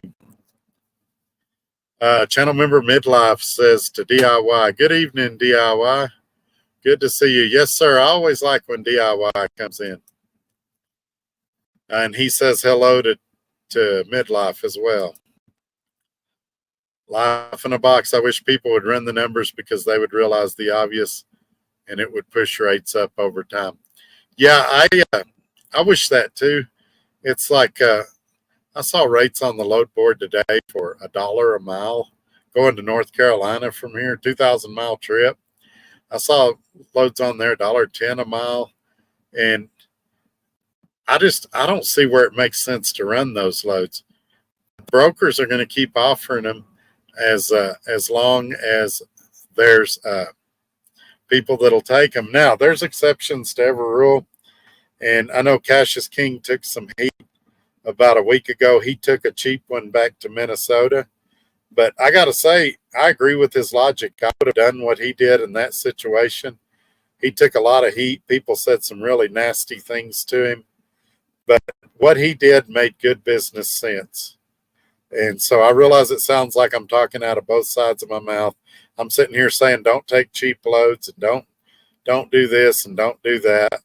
And that's ultimately what will happen tomorrow. When I say reposition, if I absolutely have to, I will take one of those cheap loads to get to a better market. But it doesn't hurt to try to get a good paying load first. And but yeah, I couldn't believe how people went after Cassius King. And when I heard his explanation and why he did what he did, I got to tell you, I would have done the same thing he did. Alaska Hall said if you ran those same miles as a driver, you make around 10K that month. I'm interested in how much you made because I almost guarantee you it's around there after all expenses. Well, you're speculating, and that's okay, Alaska. But I can tell you I've had several, and I do mean several, company drivers that have contacted me and said, I make more than you. You're an idiot for doing this. And I usually beat them by about 50%. I do very well out here. And you know what the funny thing is? I'm going to go ahead and tell you this. I sit here and I say this. Nobody denies it. Nobody at Swift is going, Todd's lying. He never made that kind of money. Nobody at Dart's going, Todd's lying. He never made that kind of money. Nobody at Roadrunner is saying I'm making that up. F2F's not saying I wasn't successful when I was there. Scott's never put out an email or a comment saying that I'm not successful at SRO. The only people that are saying it are doubters or trolls or people that are jealous, and they don't have a clue. A lot of the people that are saying I've never been successful at it aren't even truck drivers and have never owned a truck. So I take it with a grain of salt. I don't care if people believe me, don't believe me. And it doesn't really matter if I make more or less than a company driver. If I'm happy doing what I'm doing, then you should be happy for me. That's the bottom line. But instead, in truck driving, we feel like we got to put each other down, and we got to make ourselves look better than the next guy. And we got to say, "Oh, you're not doing any better than a company driver." Well, you don't know that because you're using inflated numbers. You don't know what my true numbers are, and you don't know what I'm doing out here or not doing out here. Channel member Midlife about job questions. What do you mean I have to drive the truck? It's not autonomous? Oh, that's funny. That's funny. And channel member Robbie Ross. I make lots off of fuel. I make smart purchases and get all the fuel surcharge back. Yeah, I had so many people argue with me because they didn't know the difference between a fuel surcharge and a fuel discount.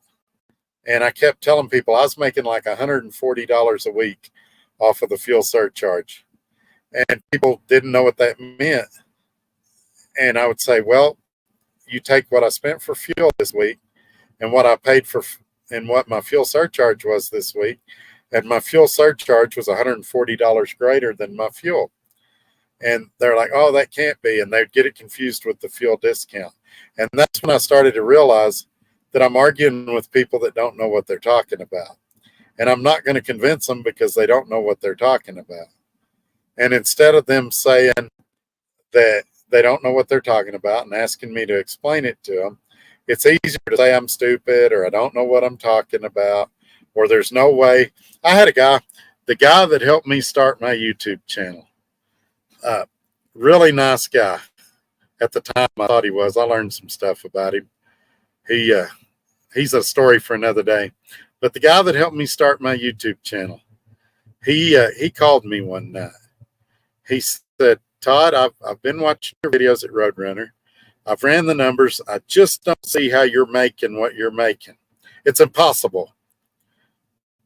I said, all right, how can I convince you? Back then, I'd show you. I didn't care. He said, send me 6 months of consecutive settlements. Okay.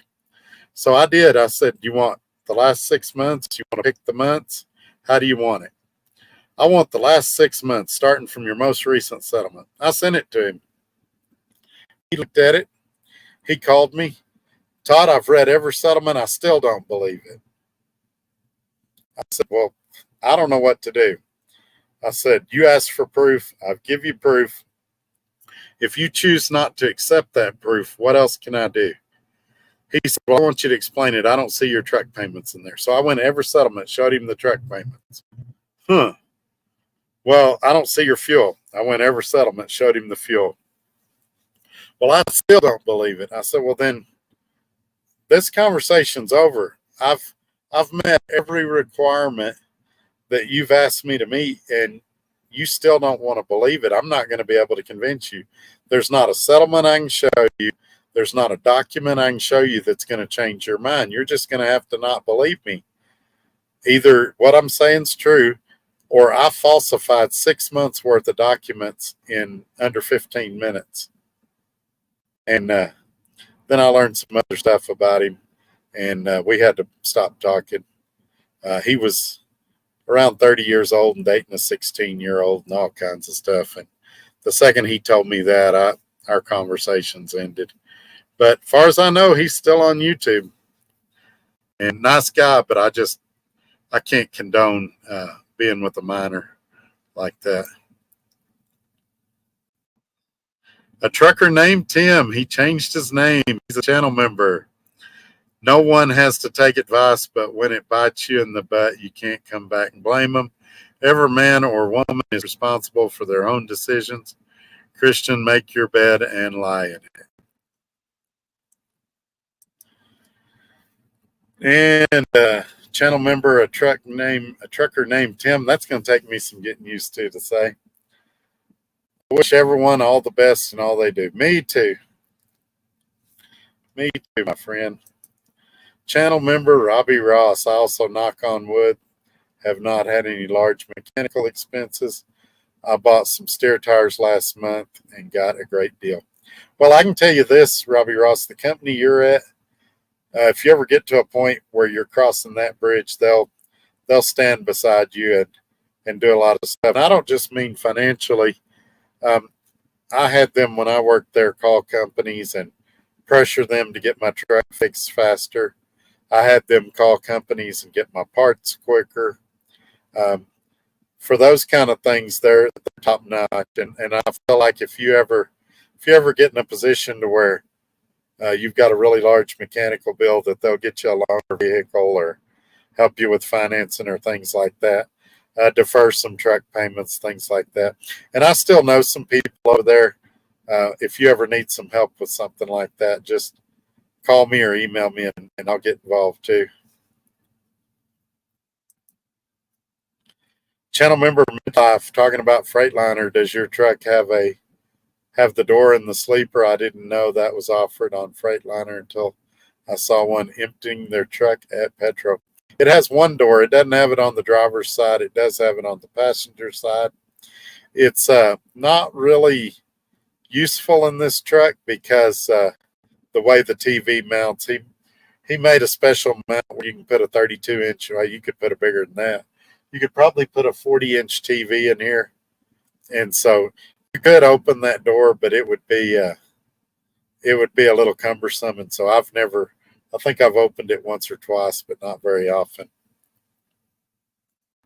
I call that the Walmart door. I like that door when I go buy groceries at Walmart.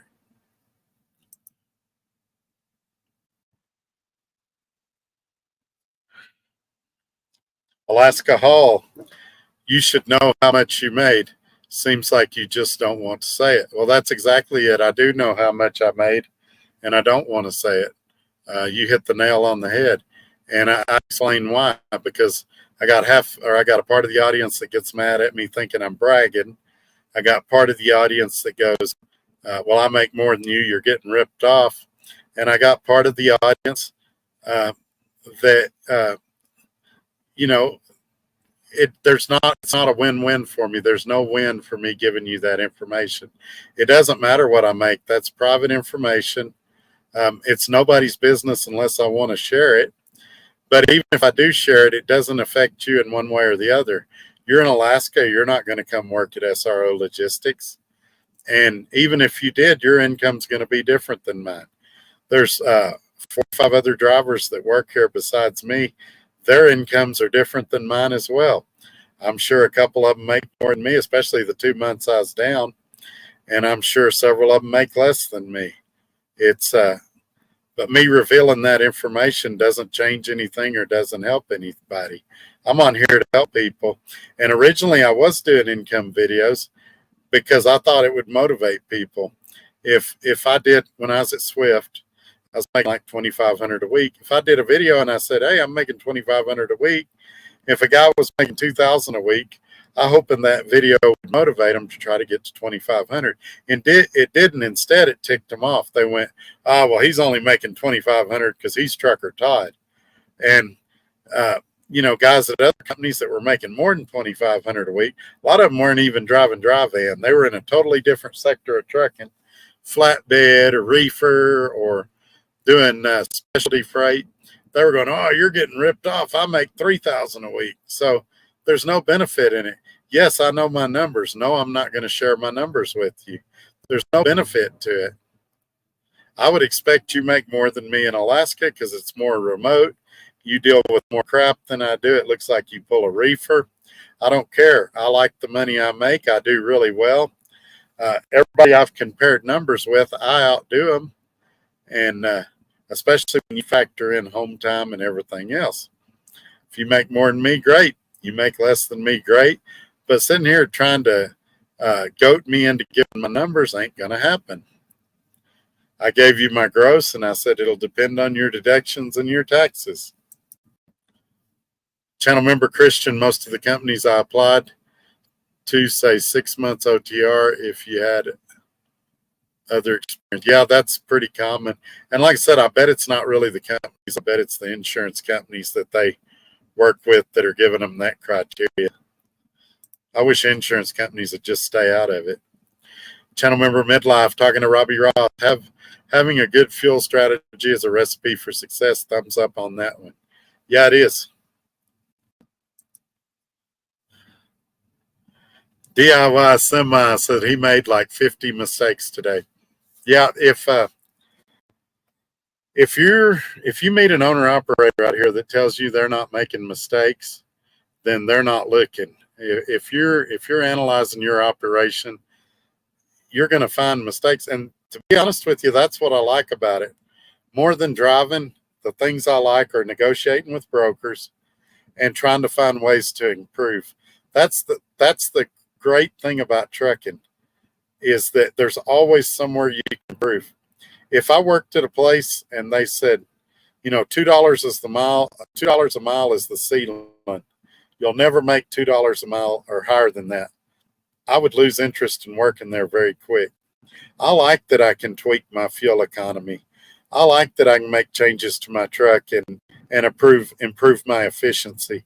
I like that I can talk with somebody like DIY or Midlife or even Alaska Haul or some of you others, and that you can give me advice that'll improve my operation. Like I said, I may hear what you have to say and go, 75% of that is junk. But I might hear one good idea you say and go, hey, I think I'm going to try that. And Asphalt Jungle was a great example of that. He gave me an idea for my YouTube channel. His first idea, I shot it down. I said, nah, I'm not doing that. Here's why. He said, okay. He shot me the next 3 ideas he shot up were great. I was going, wow, I never thought of that. Those are great ideas. And he said, would you like some more info on it? Sure. So he's emailing me some more info. We're going to look at it.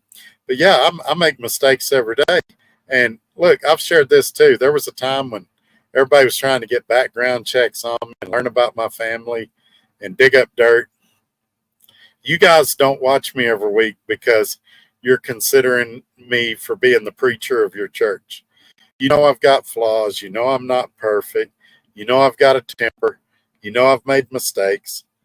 But you watch me because I'm honest. And so being honest, when I make mistakes, I'm going to come on here and tell you, hey, I really screwed up. And I think that's why people watch too. You can learn the good and bad from me. Well, Todd did that. It worked out well. Well, Todd did that. I bet he won't ever do that again. And the reason DIY recognizes that he made 50 mistakes today is because he analyzes his business. He's looking at everything. And that's also why he's successful. The fact that he recognizes he made 50 mistakes today is exactly why he's successful. And some of you won't get that. You'll think, well, he can't be successful. He made 50 mistakes today. But I'm here to tell you that's exactly why he is successful. Contact Cash is King. Ask him how many mistakes he's made today. He's not going to tell you, I had a perfect day. I didn't do nothing wrong. He's going to tell you, hey, I I made 5 mistakes today. He may not know the number. He may say, I made a lot of mistakes today. But guys that are analyzing themselves and analyzing their business, they're the ones that are constantly evolving, constantly getting better. I mean, that was part of what me and Snorlord were talking about when we sat down at dinner, talking about our trucking careers. He gave me some advice. I was listening. He's been on YouTube a lot longer than I have. He had some good advice, and I'd be stupid not to listen to it. And he asked me some questions about my situation, and I shared my information with him. And that's how you grow and how you learn. If you think you're going to come out here and get it all right and never make a mistake, boy, you've got another thing coming. Trucker named Tim, channel member, says, midlife, I got the door in the sleeper on my KW. It's great for changing trucks. Just throw everything up in the bunk and put it away later. Yeah, it's great at Walmart, but please don't tell Scott that these doors can be used for changing companies. He'll be thinking I'm on my way out. No, it's great for Walmart. I'm not going anywhere. They'll have to pry my cold dead hands off of the truck that's leased onto SRO's Logistics. I really do like it here. Exactly. I agree with Christian, channel member, on this one. If you aren't making mistakes, you aren't a business owner. Yes, sir. And I'll bet you Christian has looked at his businesses, and he does have several successful businesses. And I bet he goes back probably at least quarterly, maybe more often. And he goes, all right, we did good, but we need to improve on this, this, and this. And he probably implements a strategy.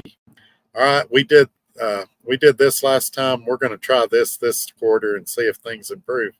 And that's the fun part of having a business, is having control and tweaking things and trying to make it better.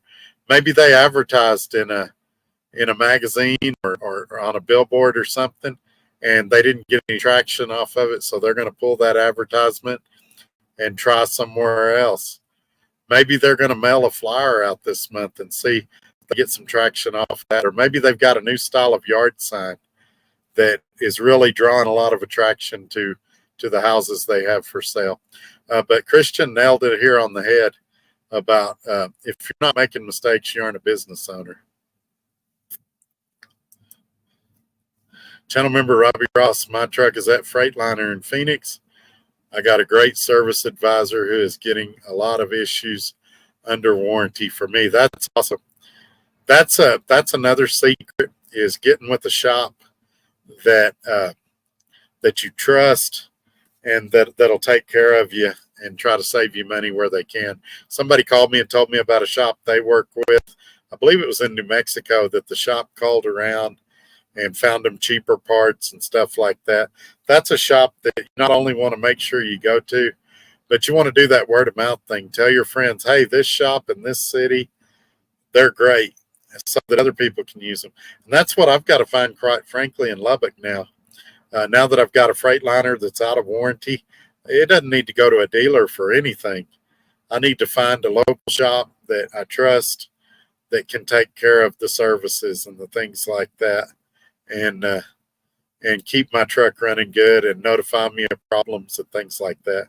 So that's something I'm going to be interviewing shops and trying to build that relationship in the coming weeks and months when I'm there. Channel member Midlife, to a trucker named Tim, he says, when I was at Millis, we had the doors in the sleeper on both sides of the T680s. I love those doors and windows. Yeah, they are nice. I call them drive-through windows. You can open them and get a nice cross breeze going through there. A lot of times you don't have to idle. It'll keep it nice and cool because those KWs are insulated so well. Wow, I can't believe we're over 3 hours. I swore to myself we weren't doing this tonight. A trucker named Tim, I remember, I never make mistakes, and I have swampland in DIY's backyard that I can sell you cheap. Haha.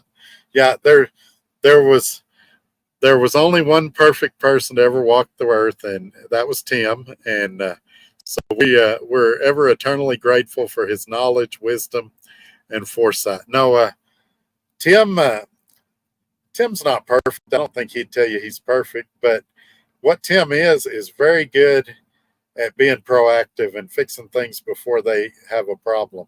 So when Tim first got his truck, he went and did shocks on it. He did a lot of what we call wearables, bushings and things like that, so that he wouldn't have a problem later, so that it wouldn't lead to other things. And that's one of Tim's strong suits, is catching stuff early on and fixing it before it becomes a bigger issue. And so hats off to Tim. And now he's out there. He's killing it right now. Not as good as he wants. None of us are doing as good as we want, but Tim's doing pretty good. Channel member midlife to DIY. I thought I made a mistake once. I was wrong. Just kidding. I had 50 by noon. Well, I guess we're at that point in the show where I ought to share this with everybody. My last name is Wright, Wright.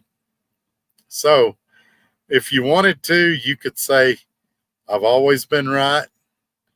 If you wanted to, you could say you finally met Mr. Right. There's tons of things that you could say regarding that. Make the right decision, the right advice.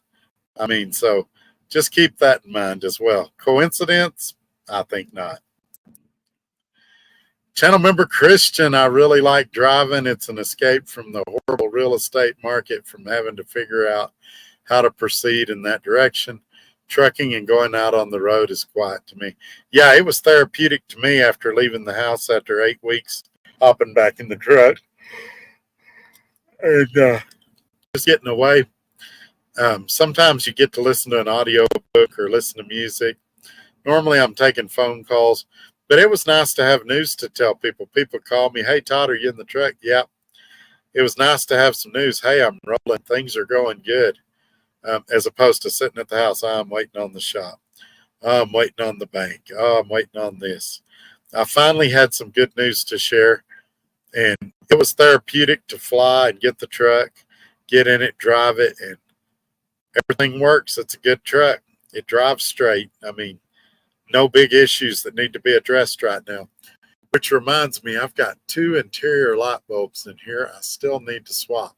Not a DOT violation, but they're the 2 important lights for clumsy people like me, because they're the ones that light up when you open the door.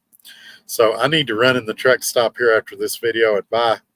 I need some alien tape so I can put my dash cam up.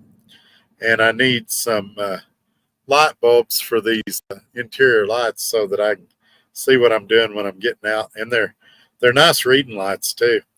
Now it does have lights on the door, but I still like to have the ones overhead too. Channel member Christian says he's not angry at all. Good, man. I hope not, because I'd like to still consider you a friend. You're a good guy, and I think you're going to come through this. And at some point, I think you're actually going to like these videos. And I can see you in a month or two after you've landed good company. I can see you on your channel talking about what you learned and the advice you received, and how it helped you, and how you ended up at a good company because of that. That's what I'm wishing for. I'm not wishing that you block me and never talk to me again. I'm hoping that maybe you agree with 1 or 2 things I say and you implement them, and then everything turns around for you and you're out here killing it, making money, and your family's happy. That's important to me, that you're getting the home time you need, you're making the money you need. And it's like you said, it's therapy, being out here in a quiet truck, having time to clear your thoughts.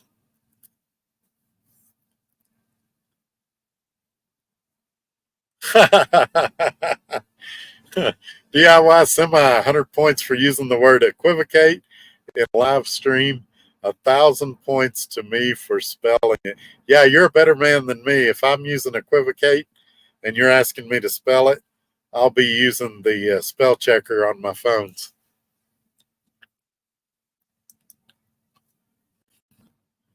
Alaska Hall wants to know how many years Christian has been driving, not owning a CDL. It's a complicated question because he worked for some temp agencies and did some line haul. And I think he's got a lot of experience. He doesn't have a lot of what we'd call OTR experience. He doesn't see the significance in OTR experience. And generally, I kind of agree with him, but unfortunately, the companies do, and therein lies the problem. I think regional experience is really important, but a lot of companies want that OTR experience, and they want it to be really recent. Channel member midlife to Christian, the amount you are looking for with the time you are looking to be home combined with your location is going to be hard. That real estate rule is true. Location, location, location. Yes, sir, it is. Unfortunately. Same is true for me in Lubbock. You know, it's contrary to popular belief, Lubbock, Texas is not the trucking capital of the world. There's no major truck shows in Lubbock, Texas. And so it can be a challenge, and that's why I've got to develop relationships and learn lanes that'll get me back and things like that. And I do pretty good. Now, if I lived in Phoenix, could I do better? Probably.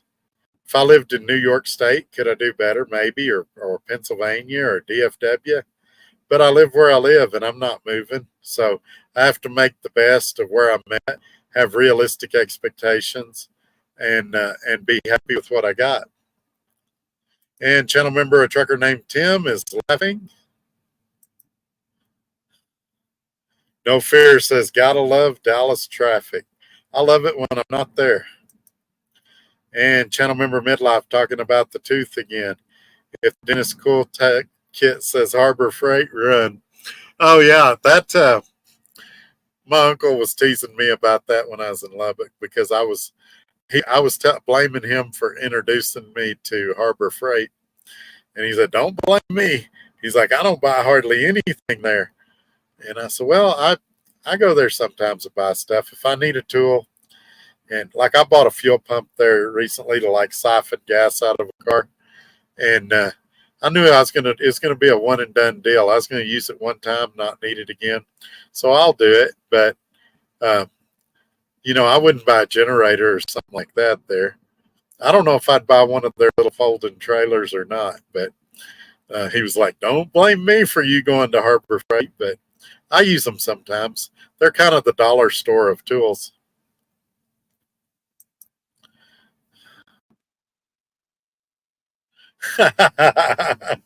Yeah, yeah.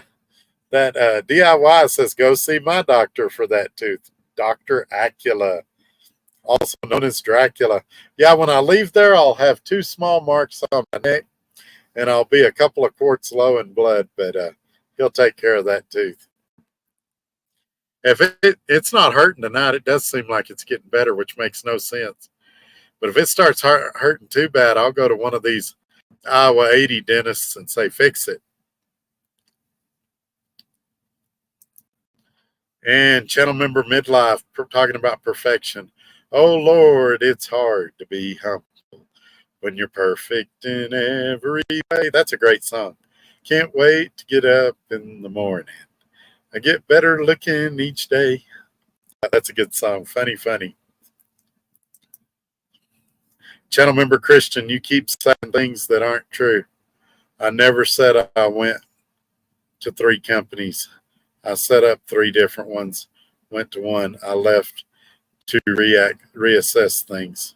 Really, golf relay was nice, actually. Well, then that's even worse. Sometimes not saying nothing is better than responding. You set up 3 different companies and you decided against all 3 because you didn't do the research beforehand. Then you went to one and left to reassess things, but they were actually nice. Well, why did you need to reassess things if they were really nice? Why didn't you stay there? Well, you said I influenced you. Why was I able to influence you if you didn't see the things I was telling you when you got there? I'm just asking. I'm not trying to be a jerk here. Channel member Christian, golf relay didn't say we make 20 cents or 30 cents on the fuel discount. Didn't want me to use my own fuel card. Okay. Again, all of these things could have been caught before you went to orientation. if nothing else, even if you don't care what the company spent, you could have saved yourself the gas money over there and the 2 days you wasted. Christian, it costs me a lot of money to bring someone to orientation. A driver does not ever know what it costs me. Just in compliance and insurance alone, not jumping on you. Just saying there's more. Yeah, that's what I've tried to tell him. I can tell you Scott spends a fortune at SRO Logistics, hiring people, doing the government regulations, the background checks. Then him and his wife fly out and they meet you and your wife, and they take you out to a super nice restaurant for dinner, and they talk, and then he brings you, or you bring your truck to his place, and he does usually a 3 or 4 orientation there, 3 or 4 day orientation there. By the time he gets done, I imagine it's thousands. And he's a small trucking outfit. I can imagine what a gut punch it'd be to him if you went through 3/4 of the process and then said, nah, I'm going to go home and reassess things. Again, I'm not picking on you, and you're going to do what you want to do. But, I mean, your most valuable asset is your time. And just think of the time you waste. Do your research up front. Pick one company and run with that company. And have a backup. If you learn something that's a deal breaker, for example, if they don't take felons and you've got a felon, maybe that's a deal breaker. You got to start looking for a plan B. But to have 3 companies on the hook and they've already printed out all the paperwork, got all the stuff ready for you to be there, and then you slow walk them 2 or 3 times and then say, no, I'm not going there at all. It's not good. It's just not. I can't make it sound good. DIY semi to than drivers know about. Yeah, it is a lot more than drivers realize. And Swift told me it was around $7,000. And I don't think Scott spends that much, but it wouldn't surprise me at all if he said, oh, it was $2,500 or $3,000. Wouldn't surprise me at all. And then there's the decals and the ELD and all the stuff, the permit book and all the permits and registering the truck. And wouldn't surprise me at all if he spent $2,500, $3,000 to onboard a driver.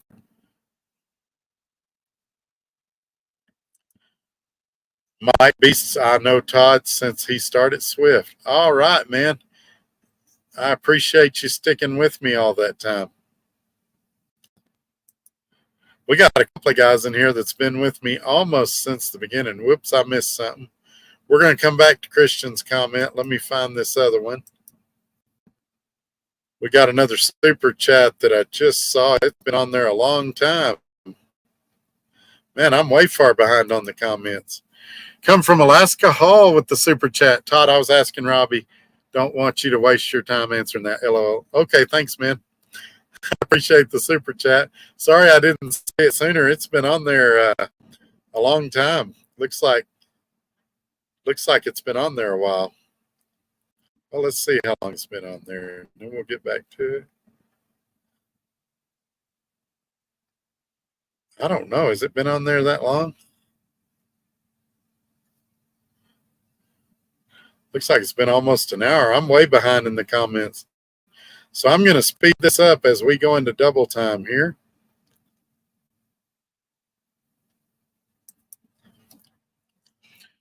Christian channel member says it's only unethical if you know ahead of time.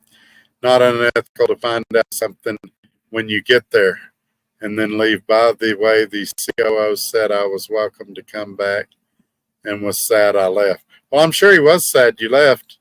And it may not be unethical, but it's unprofessional, and it's not very well thought out or something like that. I mean, if you're okay with it, then fine. But business owners here, fleet owners, DIY has several trucks under him.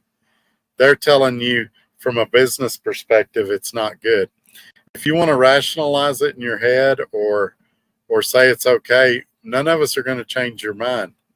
But we're just saying eventually it's going to catch up with you.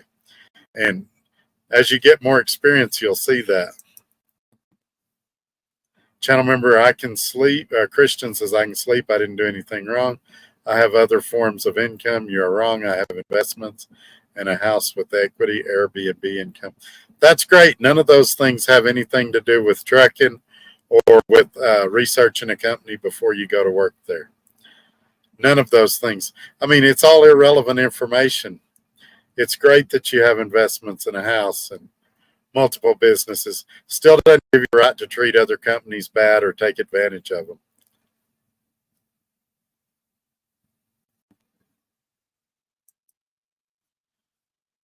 Christian channel member says he never said anything, or that he never said anything I'm saying right now. All right, well then you've put your 2 cents in, and people can go back and watch the videos. And if you really want to challenge me on this stuff, we can put up the text messages, and we can see. I really don't want to go down that road. This is getting a lot nastier than it needs to get, Christian. You've said your piece. Go do what you want to do. Nobody's stopping you. Channel member Midlife talking about internationals. All of our internationals, Kenworths, Peterbilts, have the same Cummins X15, Eaton 12-speed automated. Yeah, to me, that's a good way to go. Channel member Christian, I'm looking at 90 to 110 a year. At no time ever did I ever say I want to be home every weekend or even every other week. All right, Christian, then where did everybody get that from? Because you can go back and watch the very last video on Tuesday. You said you wanted to make $2,500 a week, which is $130,000 a year. And you said you were looking to be home every 10 to 14 days. Like I said, the video is still up. People can go back and watch it. I suggest you go back and watch it because you don't remember what you said. You said it, not me. It's in the video. Now, granted, they'll have to trudge through 5 hours of you not listening and being hard-headed and not listening to good advice. But if they're willing to torture themselves for 5 hours, they can see where you said those things. And they'll have to put up with my terrible internet in that video. Channel member Midlife, international LT's top bunks are fixed in place. They are high enough to be out of the way. Yeah, I had a friend, he said he kept bumping his heads on it. I never had trouble hitting my head on it. I agree with you. I thought it was up high, that it was out of the way. P-Jug. Hello, everyone. Hello, sir. Yeah, this I couldn't challenge you on. I think you're right, though. Channel member Midlife says Volvos are the only trucks with a driver's side airbag. I was thinking there was another truck manufacturer that had it as an option, but I don't know that for a fact. You may be right about that. Okay, Christian, I didn't want to do this to you, but now we're going to do this because I'm not going to let you take over another show. You're going to get put in timeout. I'm not going to permanently block you, but we got to get you under control.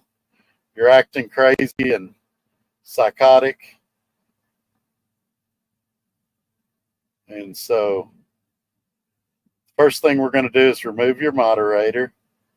The next thing we're going to do is put you in timeout. And we're going to do it for the rest of this show. So you have a nice night, Christian. I'm going to go ahead and read your hateful comment.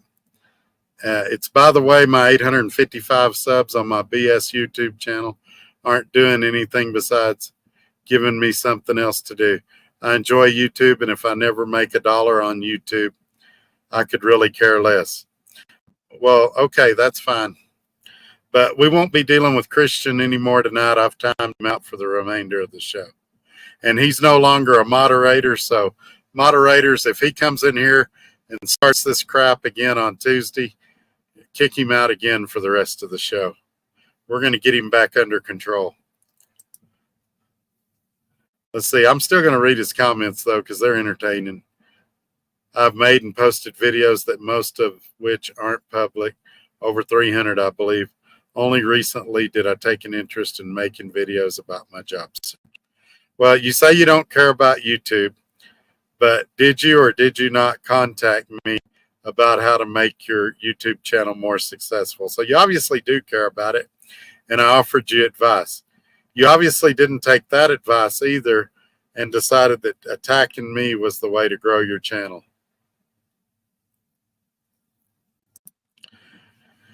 Channel member Christian says my channel's 9 years old and 900,000 total channel views. That should tell you something right there. You've had 900,000 channel views, and the videos you put out this week can't even get a dozen views. What does that tell you, Christian? Channel member Christian Variant Drive gave me the experience I needed for all the companies I applied for. Well, congratulations on that. I don't know anything about this. Gary Cook said that Swift has been pulling a lot of Uber freight.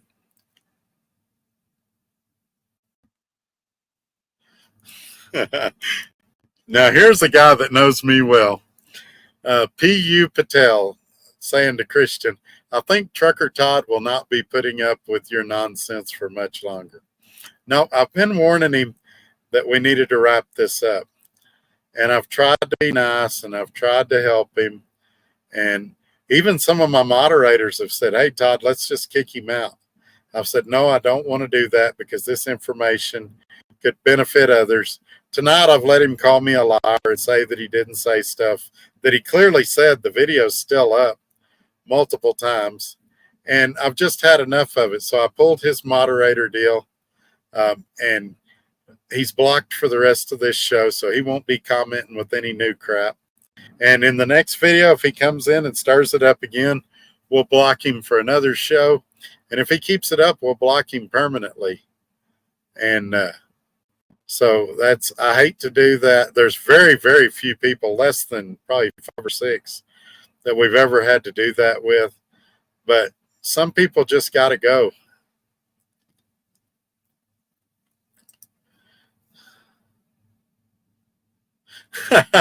A channel member, a truck named Tim, or a trucker named Tim.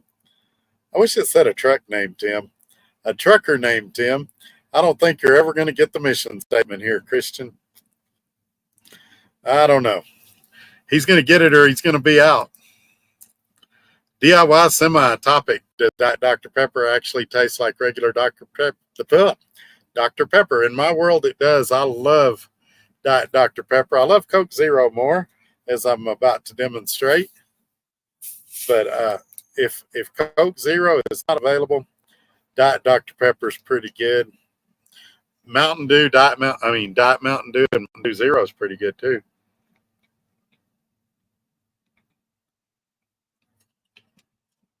I don't think I've got a cavity now though, because my tooth don't hurt. And it was hurting like crazy when I was drinking or eating anything yesterday. Drinking that Coke should have put me in an enormous amount of pain. Retired super trucker. I had 35 and a half years as an owner operator, 6 as a company driver, but I've been out of the game for almost 2 years now. So even I would be a new guy. Yeah, that's what sucks is retired super trucker probably has encyclopedias worth of knowledge that he could share. And they would send him out with a trainer that had a year or 2 experience. What could that trainer possibly teach retired super trucker? Nothing, but I mean, it doesn't matter if me or him think it's a good idea. These insurance companies control everything. And they'd probably send a retired out with a trainer for a couple of weeks, even though he could probably school that trainer in everything regarding trucking. I mean, backing, pre-trip, post-trip, just lane control, everything. 35 and a half years. Wow. You got to respect that for sure. Channel member Midlife, P.U. Patel got timed out and hidden. His comment wasn't out of line. Well, who hit him and what did he say? Let me see if I can bring him back.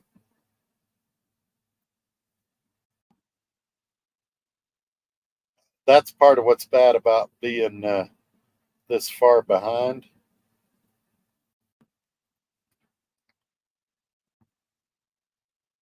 I think sometimes people get accidentally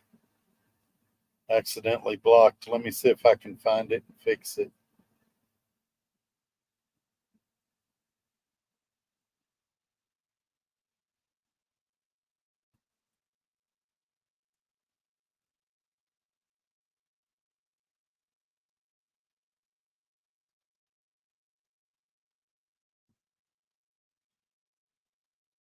Oh, that one wasn't too bad. I'm reading some of these comments. I don't even see P.U. Patel's comment. Let's see. I found it.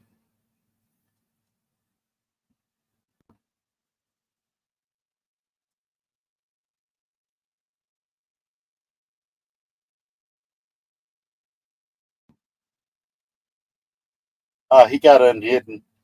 So I'll see his comment. Christian was the one blocking P.U. Patel.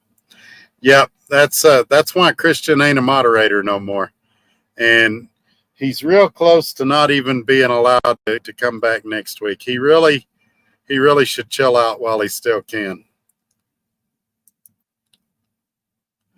PJ said, look who did it though.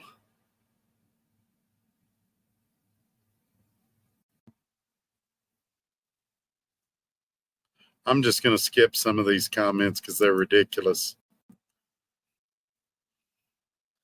Channel member Midlife says, we're friendly. I'm in it for the hamburger. I'll have to flex my logbook and you may have to pay for parking. But like Wimpy, I want a hamburger. Yes, sir. If I ever find out that me and Midlife are in the same truck stop parking lot, I'm going to buy him breakfast, lunch, or dinner, whatever time of day it is, and we're going to hang out. I think for sure me and him would probably become really good friends if we ever met in person or talked on the phone for any length of time. He's definitely a good guy, and I know stuff about Midlife that we don't put out here on the channel. But let me just tell you, as good as you think he is in the comments here, he's even better in person. Good family man, just a all around good guy. So he's a good channel to check out for sure. I can definitely recommend Midlife. Retired Super Trucker, unfortunately, we forget that one of the greatest things about this country is that we can disagree with each other. In some other countries, disagreement is not possible. Well, yeah, I would say that about two guys in here. I mean, me and Midlife have had some pretty heated disagreements, but we've handled it like of adults. Neither one of us has said, well, let's go slug it out in a parking lot. Me and a trucker named Tim, we've had some heated ones. We've never threatened each other. Both of these guys have never called me a name. You're stupid. You're gay. None of that. We've just they've both put out logical arguments. And Midlife is a great debater. I mean, I may not agree with him on some things, but he can debate his side very well. And Tim Back, same way. Trucker named Tim, they can both debate their side very good. So that's why I like to debate them. I know they're not going to get mad. They're not going to get butthurt. And they can give me something to think about. Even when the call's over, I'm thinking about their conversation. Even in here, when the show's over and I hop back in the seat and drive tonight, I'm not going to. But tomorrow when I'm driving, I'll be thinking about some of these conversations tonight. And it'll give me something to think about, keep my mind active. But yeah, I agree with you, Retired. That's how you know you're dealing with good people, is that you can disagree and still be friends. There's people that quit being friends because they were a Trump supporter and they didn't like Trump, or they voted for Biden and they didn't like Biden. So they ruined years and years of friendship over something like that. There's families that hadn't talked for decades because of something that happened at Christmas decades ago that they probably don't even remember what it was or what it started over, but they let it ruin friendships. And that's like these companies that he thinks I've done so dirty. we still talk. I mean, in a lot of cases, they'd like to have me back. It's not like he thinks it is. And so, yeah, that's a great point you make. And that's how this country was set up. It was designed, people talk about gridlock and they want bipartisanship. This country was designed for extreme debates to go in Congress, for them to argue and compromise. Now, it wasn't supposed to be so party based, where no matter how ridiculous the idea was, the party stuck to their side. But it was supposed to be compromise and two sides arguing it out and finding a compromise. And now it's, if you don't agree with me, we can't be friends. We can't talk no more. And it's just a shame. I think the country suffers because of it. Skyhook channel member brings up a great point that I was not aware of. Today is the anniversary of D-Day. Let's not forget that. Yeah, the reason we're able to have these debates is because of things like D-Day, and we need to keep them in our thoughts and realize the sacrifice that was made that day. They knew going into it that most of them weren't going to survive, and they did it anyway. Oh, well, shoot. All right, scratch what I just said. He meant Pearl Harbor. It's the anniversary of Pearl Harbor. They did not know going into it what was going to happen. They got the crap bombed out of them by the Japanese, and then they turned around and put a whooping on Japan like the world's never seen. And it's a good thing they did, because had the United States not entered World War II when they did, it's one of my favorite things to read about. We'd probably all be speaking German right now. And the United States entered at the perfect time. Russia was getting the dog beat out of them, but they had weakened the German army quite a bit, and that helped us to have a lot less casualties than we would have otherwise had. So it is Pearl Harbor, not D-Day. I'm glad you caught that. We'll talk about D-Day on a different day. I got to set these phones up to where they tell me when it's holidays. Heck, I didn't even know my birthday was Monday until I called the doctor. Mike says, "Come on, Trucker Todd, admit it. You watch Trucking Made Successful because you think Miranda is cute." No, I never really paid attention to that. Everybody kept telling me, "Oh, you need to check her out. She's so pretty." But, and I kind of, I stereotyped. I thought, oh, that's probably what it is. They're not watching for the information. They're watching for the eye candy or whatever. But I do watch it for the information. I could tell you a lot of stories there that'll get me in trouble.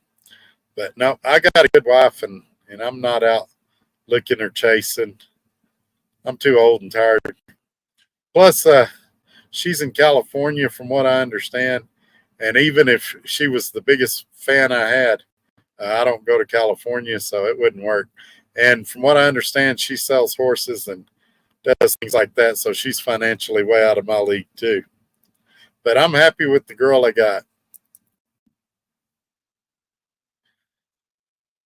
Oh boy. Eladen Faye Beats. What's some tips for getting ready for taxes, 1099 lease purchase? I need to be real careful here because I'm not a tax advisor, and you can get in trouble offering tax advice. Get with a tax professional that specializes in what you do. If you're in trucking, get one that does taxes specifically for truckers. Don't go to H&R Block or Jackson Hewitt, one of these big ones. Find somebody that's all they do is truckers. If you're in some other business, find somebody that does it for that business. You guys know I don't recommend Trucker CFO anymore. I doubt that I really don't recommend ATBS anymore. Having said that, just because of the mess that my life's been this year, I might let ATBS do my taxes just this one year because it'd be easy to just send them everything and let them do it. But that's the key. Uh, but yeah, beyond that, it's probably not a great idea for me to give tax advice. It's a good way to get myself in trouble. Channel member Midlife's in Newcastle, Indiana. Well, close to it. You're still a long way from me, man. That hamburger will have to wait. Good grief, I'm behind. I'm sorry, folks. Channel member Midlife, trucking, driving the truck is the easy part. It's really about the management. Manage 5 clocks, shippers, receivers, shops, dispatchers, equipments, and yourself. Exactly. Great points, sir. RCE, hi, Todd. Glad you're out trucking again. Truck looks good. Nice to see your spirits up again. Merry Christmas, old trucker. Thank you, sir. Yeah, somebody told me this week that they like watching me because they think I have a positive attitude and I'm upbeat. And I laughed, and I think I kind of offended them when I laughed. But it's just, I don't view myself that way. I view myself as honest. And when it's crappy, I feel like I'm honest. And when it's good, I feel like I'm honest. But I guess with all that's happened to me here lately, that I'm coming across as really upbeat. And if my positive attitude rubs off on you and it makes you have a positive attitude, then that's good. I'm happy I could help.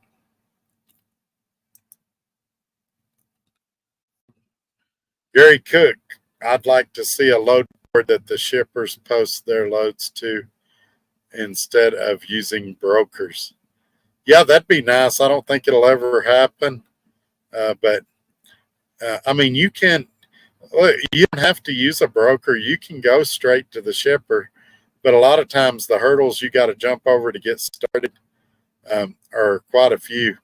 Now, sometimes you can work around them. You can pull a couple of loads for them, and then they can talk to you kind of off to the side about just pulling direct with them. But yeah, shippers are so busy now. It's all they can do to load freight on the appointment times that they're supposed to.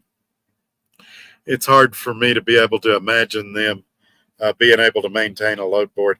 And another thing I'd like to see them do is when they pick a load, take it off the load board. Quit leaving it on there and put accurate information. I had a broker today.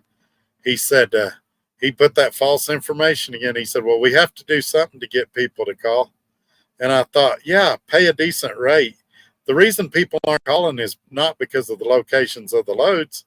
It's because they're paying $1.20 a mile. Put a decent rate up there and people will call about these loads. You don't have to lie about where they pick up and where they go.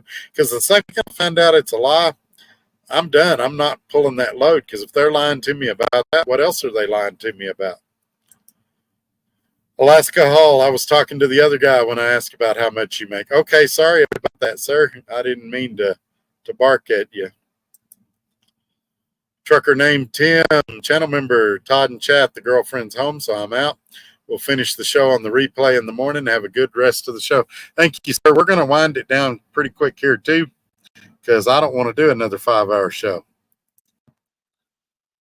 Alaska Hall, I was asking Robbie Ross. Okay. Robbie Ross, channel member. Looks like the delay on the comments to Todd responding is about 35 to 40 minutes. Yeah, and I got to get to it or we're going to be here all night. And I got to get up early and call brokers. Alaska Hall, it's a very small percentage of people that are making any kind of money leasing on to mega carriers, in my personal opinion. I think it's not worth it at all. Alaska Hall, it's better to have your own authority or to lease on like Todd to a small fleet. Yeah, I don't have an interest in getting my own authority. The extra responsibility and headache for what little more you make, it just doesn't seem worth it. But for some people, I guess it is. Channel member Robbie Ross, in this economy, I would agree on having your own authority. Brokers won't deal with them. That's a lot of it, especially the first 6 months. They don't like dealing with new authorities. Skyhook Trucker channel member, I'm out. 2 a.m. wake up. Have a great rest of your show. Night all. Good night, Skyhook. We're trying to wind down. I'm going through these comments quick. We're going to get out of here tonight. Channel member Robbie Ross, if you start in getting your own authority, if you just start in getting your authority. Okay. At least some with the company I will agree with if you do the research. Okay, Ruby, you lost me. At least on with the company I will agree with if you do the research. At least, yep, I think I agree with you. Well, the problem with getting your own authority is you have to get all the insurances and stuff up front, and they're not cheap. Several $1,000s, and you have to maintain those while you're working for another company. So you've got a truck that's sitting, or even if you're able to use that truck while you're doing all this, you've got an authority that's sitting that's costing you money while you're running another truck. It just doesn't make sense. As soon as you get it, you need to be using it. Jordan says FedEx lanes are crap. The time on loads are tight. Yeah, that's what that company is saying, that a lot of guys are having trouble making the appointment times. Channel member Robbie Ross, they have had me some FedEx loads. Listen to his message, looking for drivers to run the new lanes they got in Texas. Yeah, but they're tight, and you get late on one or two of them, and they'll cook your goose. Pablo is here, coming in at his normal time. Hello, Mr. Todd. Hello, sir. Alaska Hall says, for the first 6 months, it'll be hard, but after that, you will be better off with your own authority. I did it. A bunch of friends did it. Anything is possible, especially if you know the business. True, but you're basically in a different market up there in Alaska. And also, right now, with the way freight rates are, that 6 months is enough to bankrupt a lot of guys. I don't think this is the time to get your own authority. Maybe at some point if things improve a little, or the exception to the rule is if you've just got a crap ton of money in savings or a crap ton of credit and you can ride it out, then maybe. But for me, it's not worth it. It's I like what I'm doing right now. Alaska says again, Todd, none of these comments were for you. All right, just if you're addressing them for somebody, it's good to put the @ symbol in their name, like Robbie Ross or something like that. Since it's my show, when there's comments there, I assume they're addressed to me. And so if you want to address them at somebody else, you need to at least put their name in the comments so we know who you're talking to. Since I'm going through here and reading every comment, Alaska Hall, I think Amazon will hire you with a new authority. Maybe, but a lot of people say Amazon don't pay that great.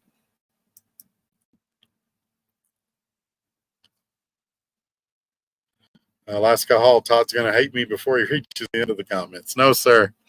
No, sir. I actually like you. I'm glad you're in here. Bruce says, my mistake, driving a little too fast, not conserving fuel.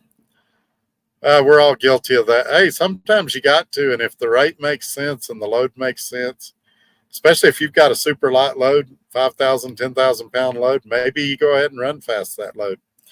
But like my load coming out here to Colorado, it had some time on it. I ran 65 and conserved fuel for most of it. The last leg of it, I did goose it up a little after I left with Asphalt Jungle, but it was more to get a parking space than it was to just run fast. John Wright says, tell them how it is.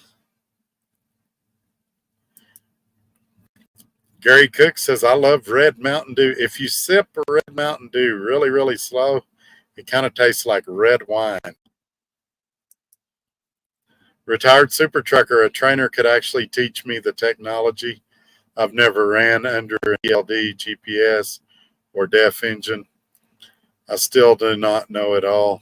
However, I appreciate the compliment. Yeah, but you're a smart guy. I'll bet you 30 minutes in a classroom and you could run the ELD and the GPS and be taught everything you needed to know about DEF. It's the knowledge you've got is far more important than the things that you listed there that you don't know. I mean, I just and I think that gets forgotten by a lot of these companies. I don't think they realize what we bring when we bring 25 or 35 years of experience to the industry. Gary Cook says, happy birthday early. Thank you very much, sir. Don says, good evening. Looks like I'll start the replay now. Probably a good idea. I'm trying to get caught up so we can end this thing. Amazon loads are tight as well. Yeah, and people always gripe that they don't pay well, and I don't know if that's true or not. I haven't pulled just a ton of them, to be totally honest. But anyway, we're caught up on the videos. This is the part where I would normally tell you to like, subscribe, share, all that good stuff. I still want you to do those things. I still want you to check out the description. But as late as it is, and having gone almost 4 hours now and doing 5 earlier in the week, I think we are to wrap this sucker and get on with our day. And maybe this weekend, if I got some time or not or something, we'll do another one and see how it goes. Maybe it'll be a lot less conflict in that one. I know I'm going to miss a few of your comments when I dart out of here. But everybody have a great night. Be safe this weekend. We'll see you again soon. Thank y'all for hanging with me. Have a good night. Bye-bye.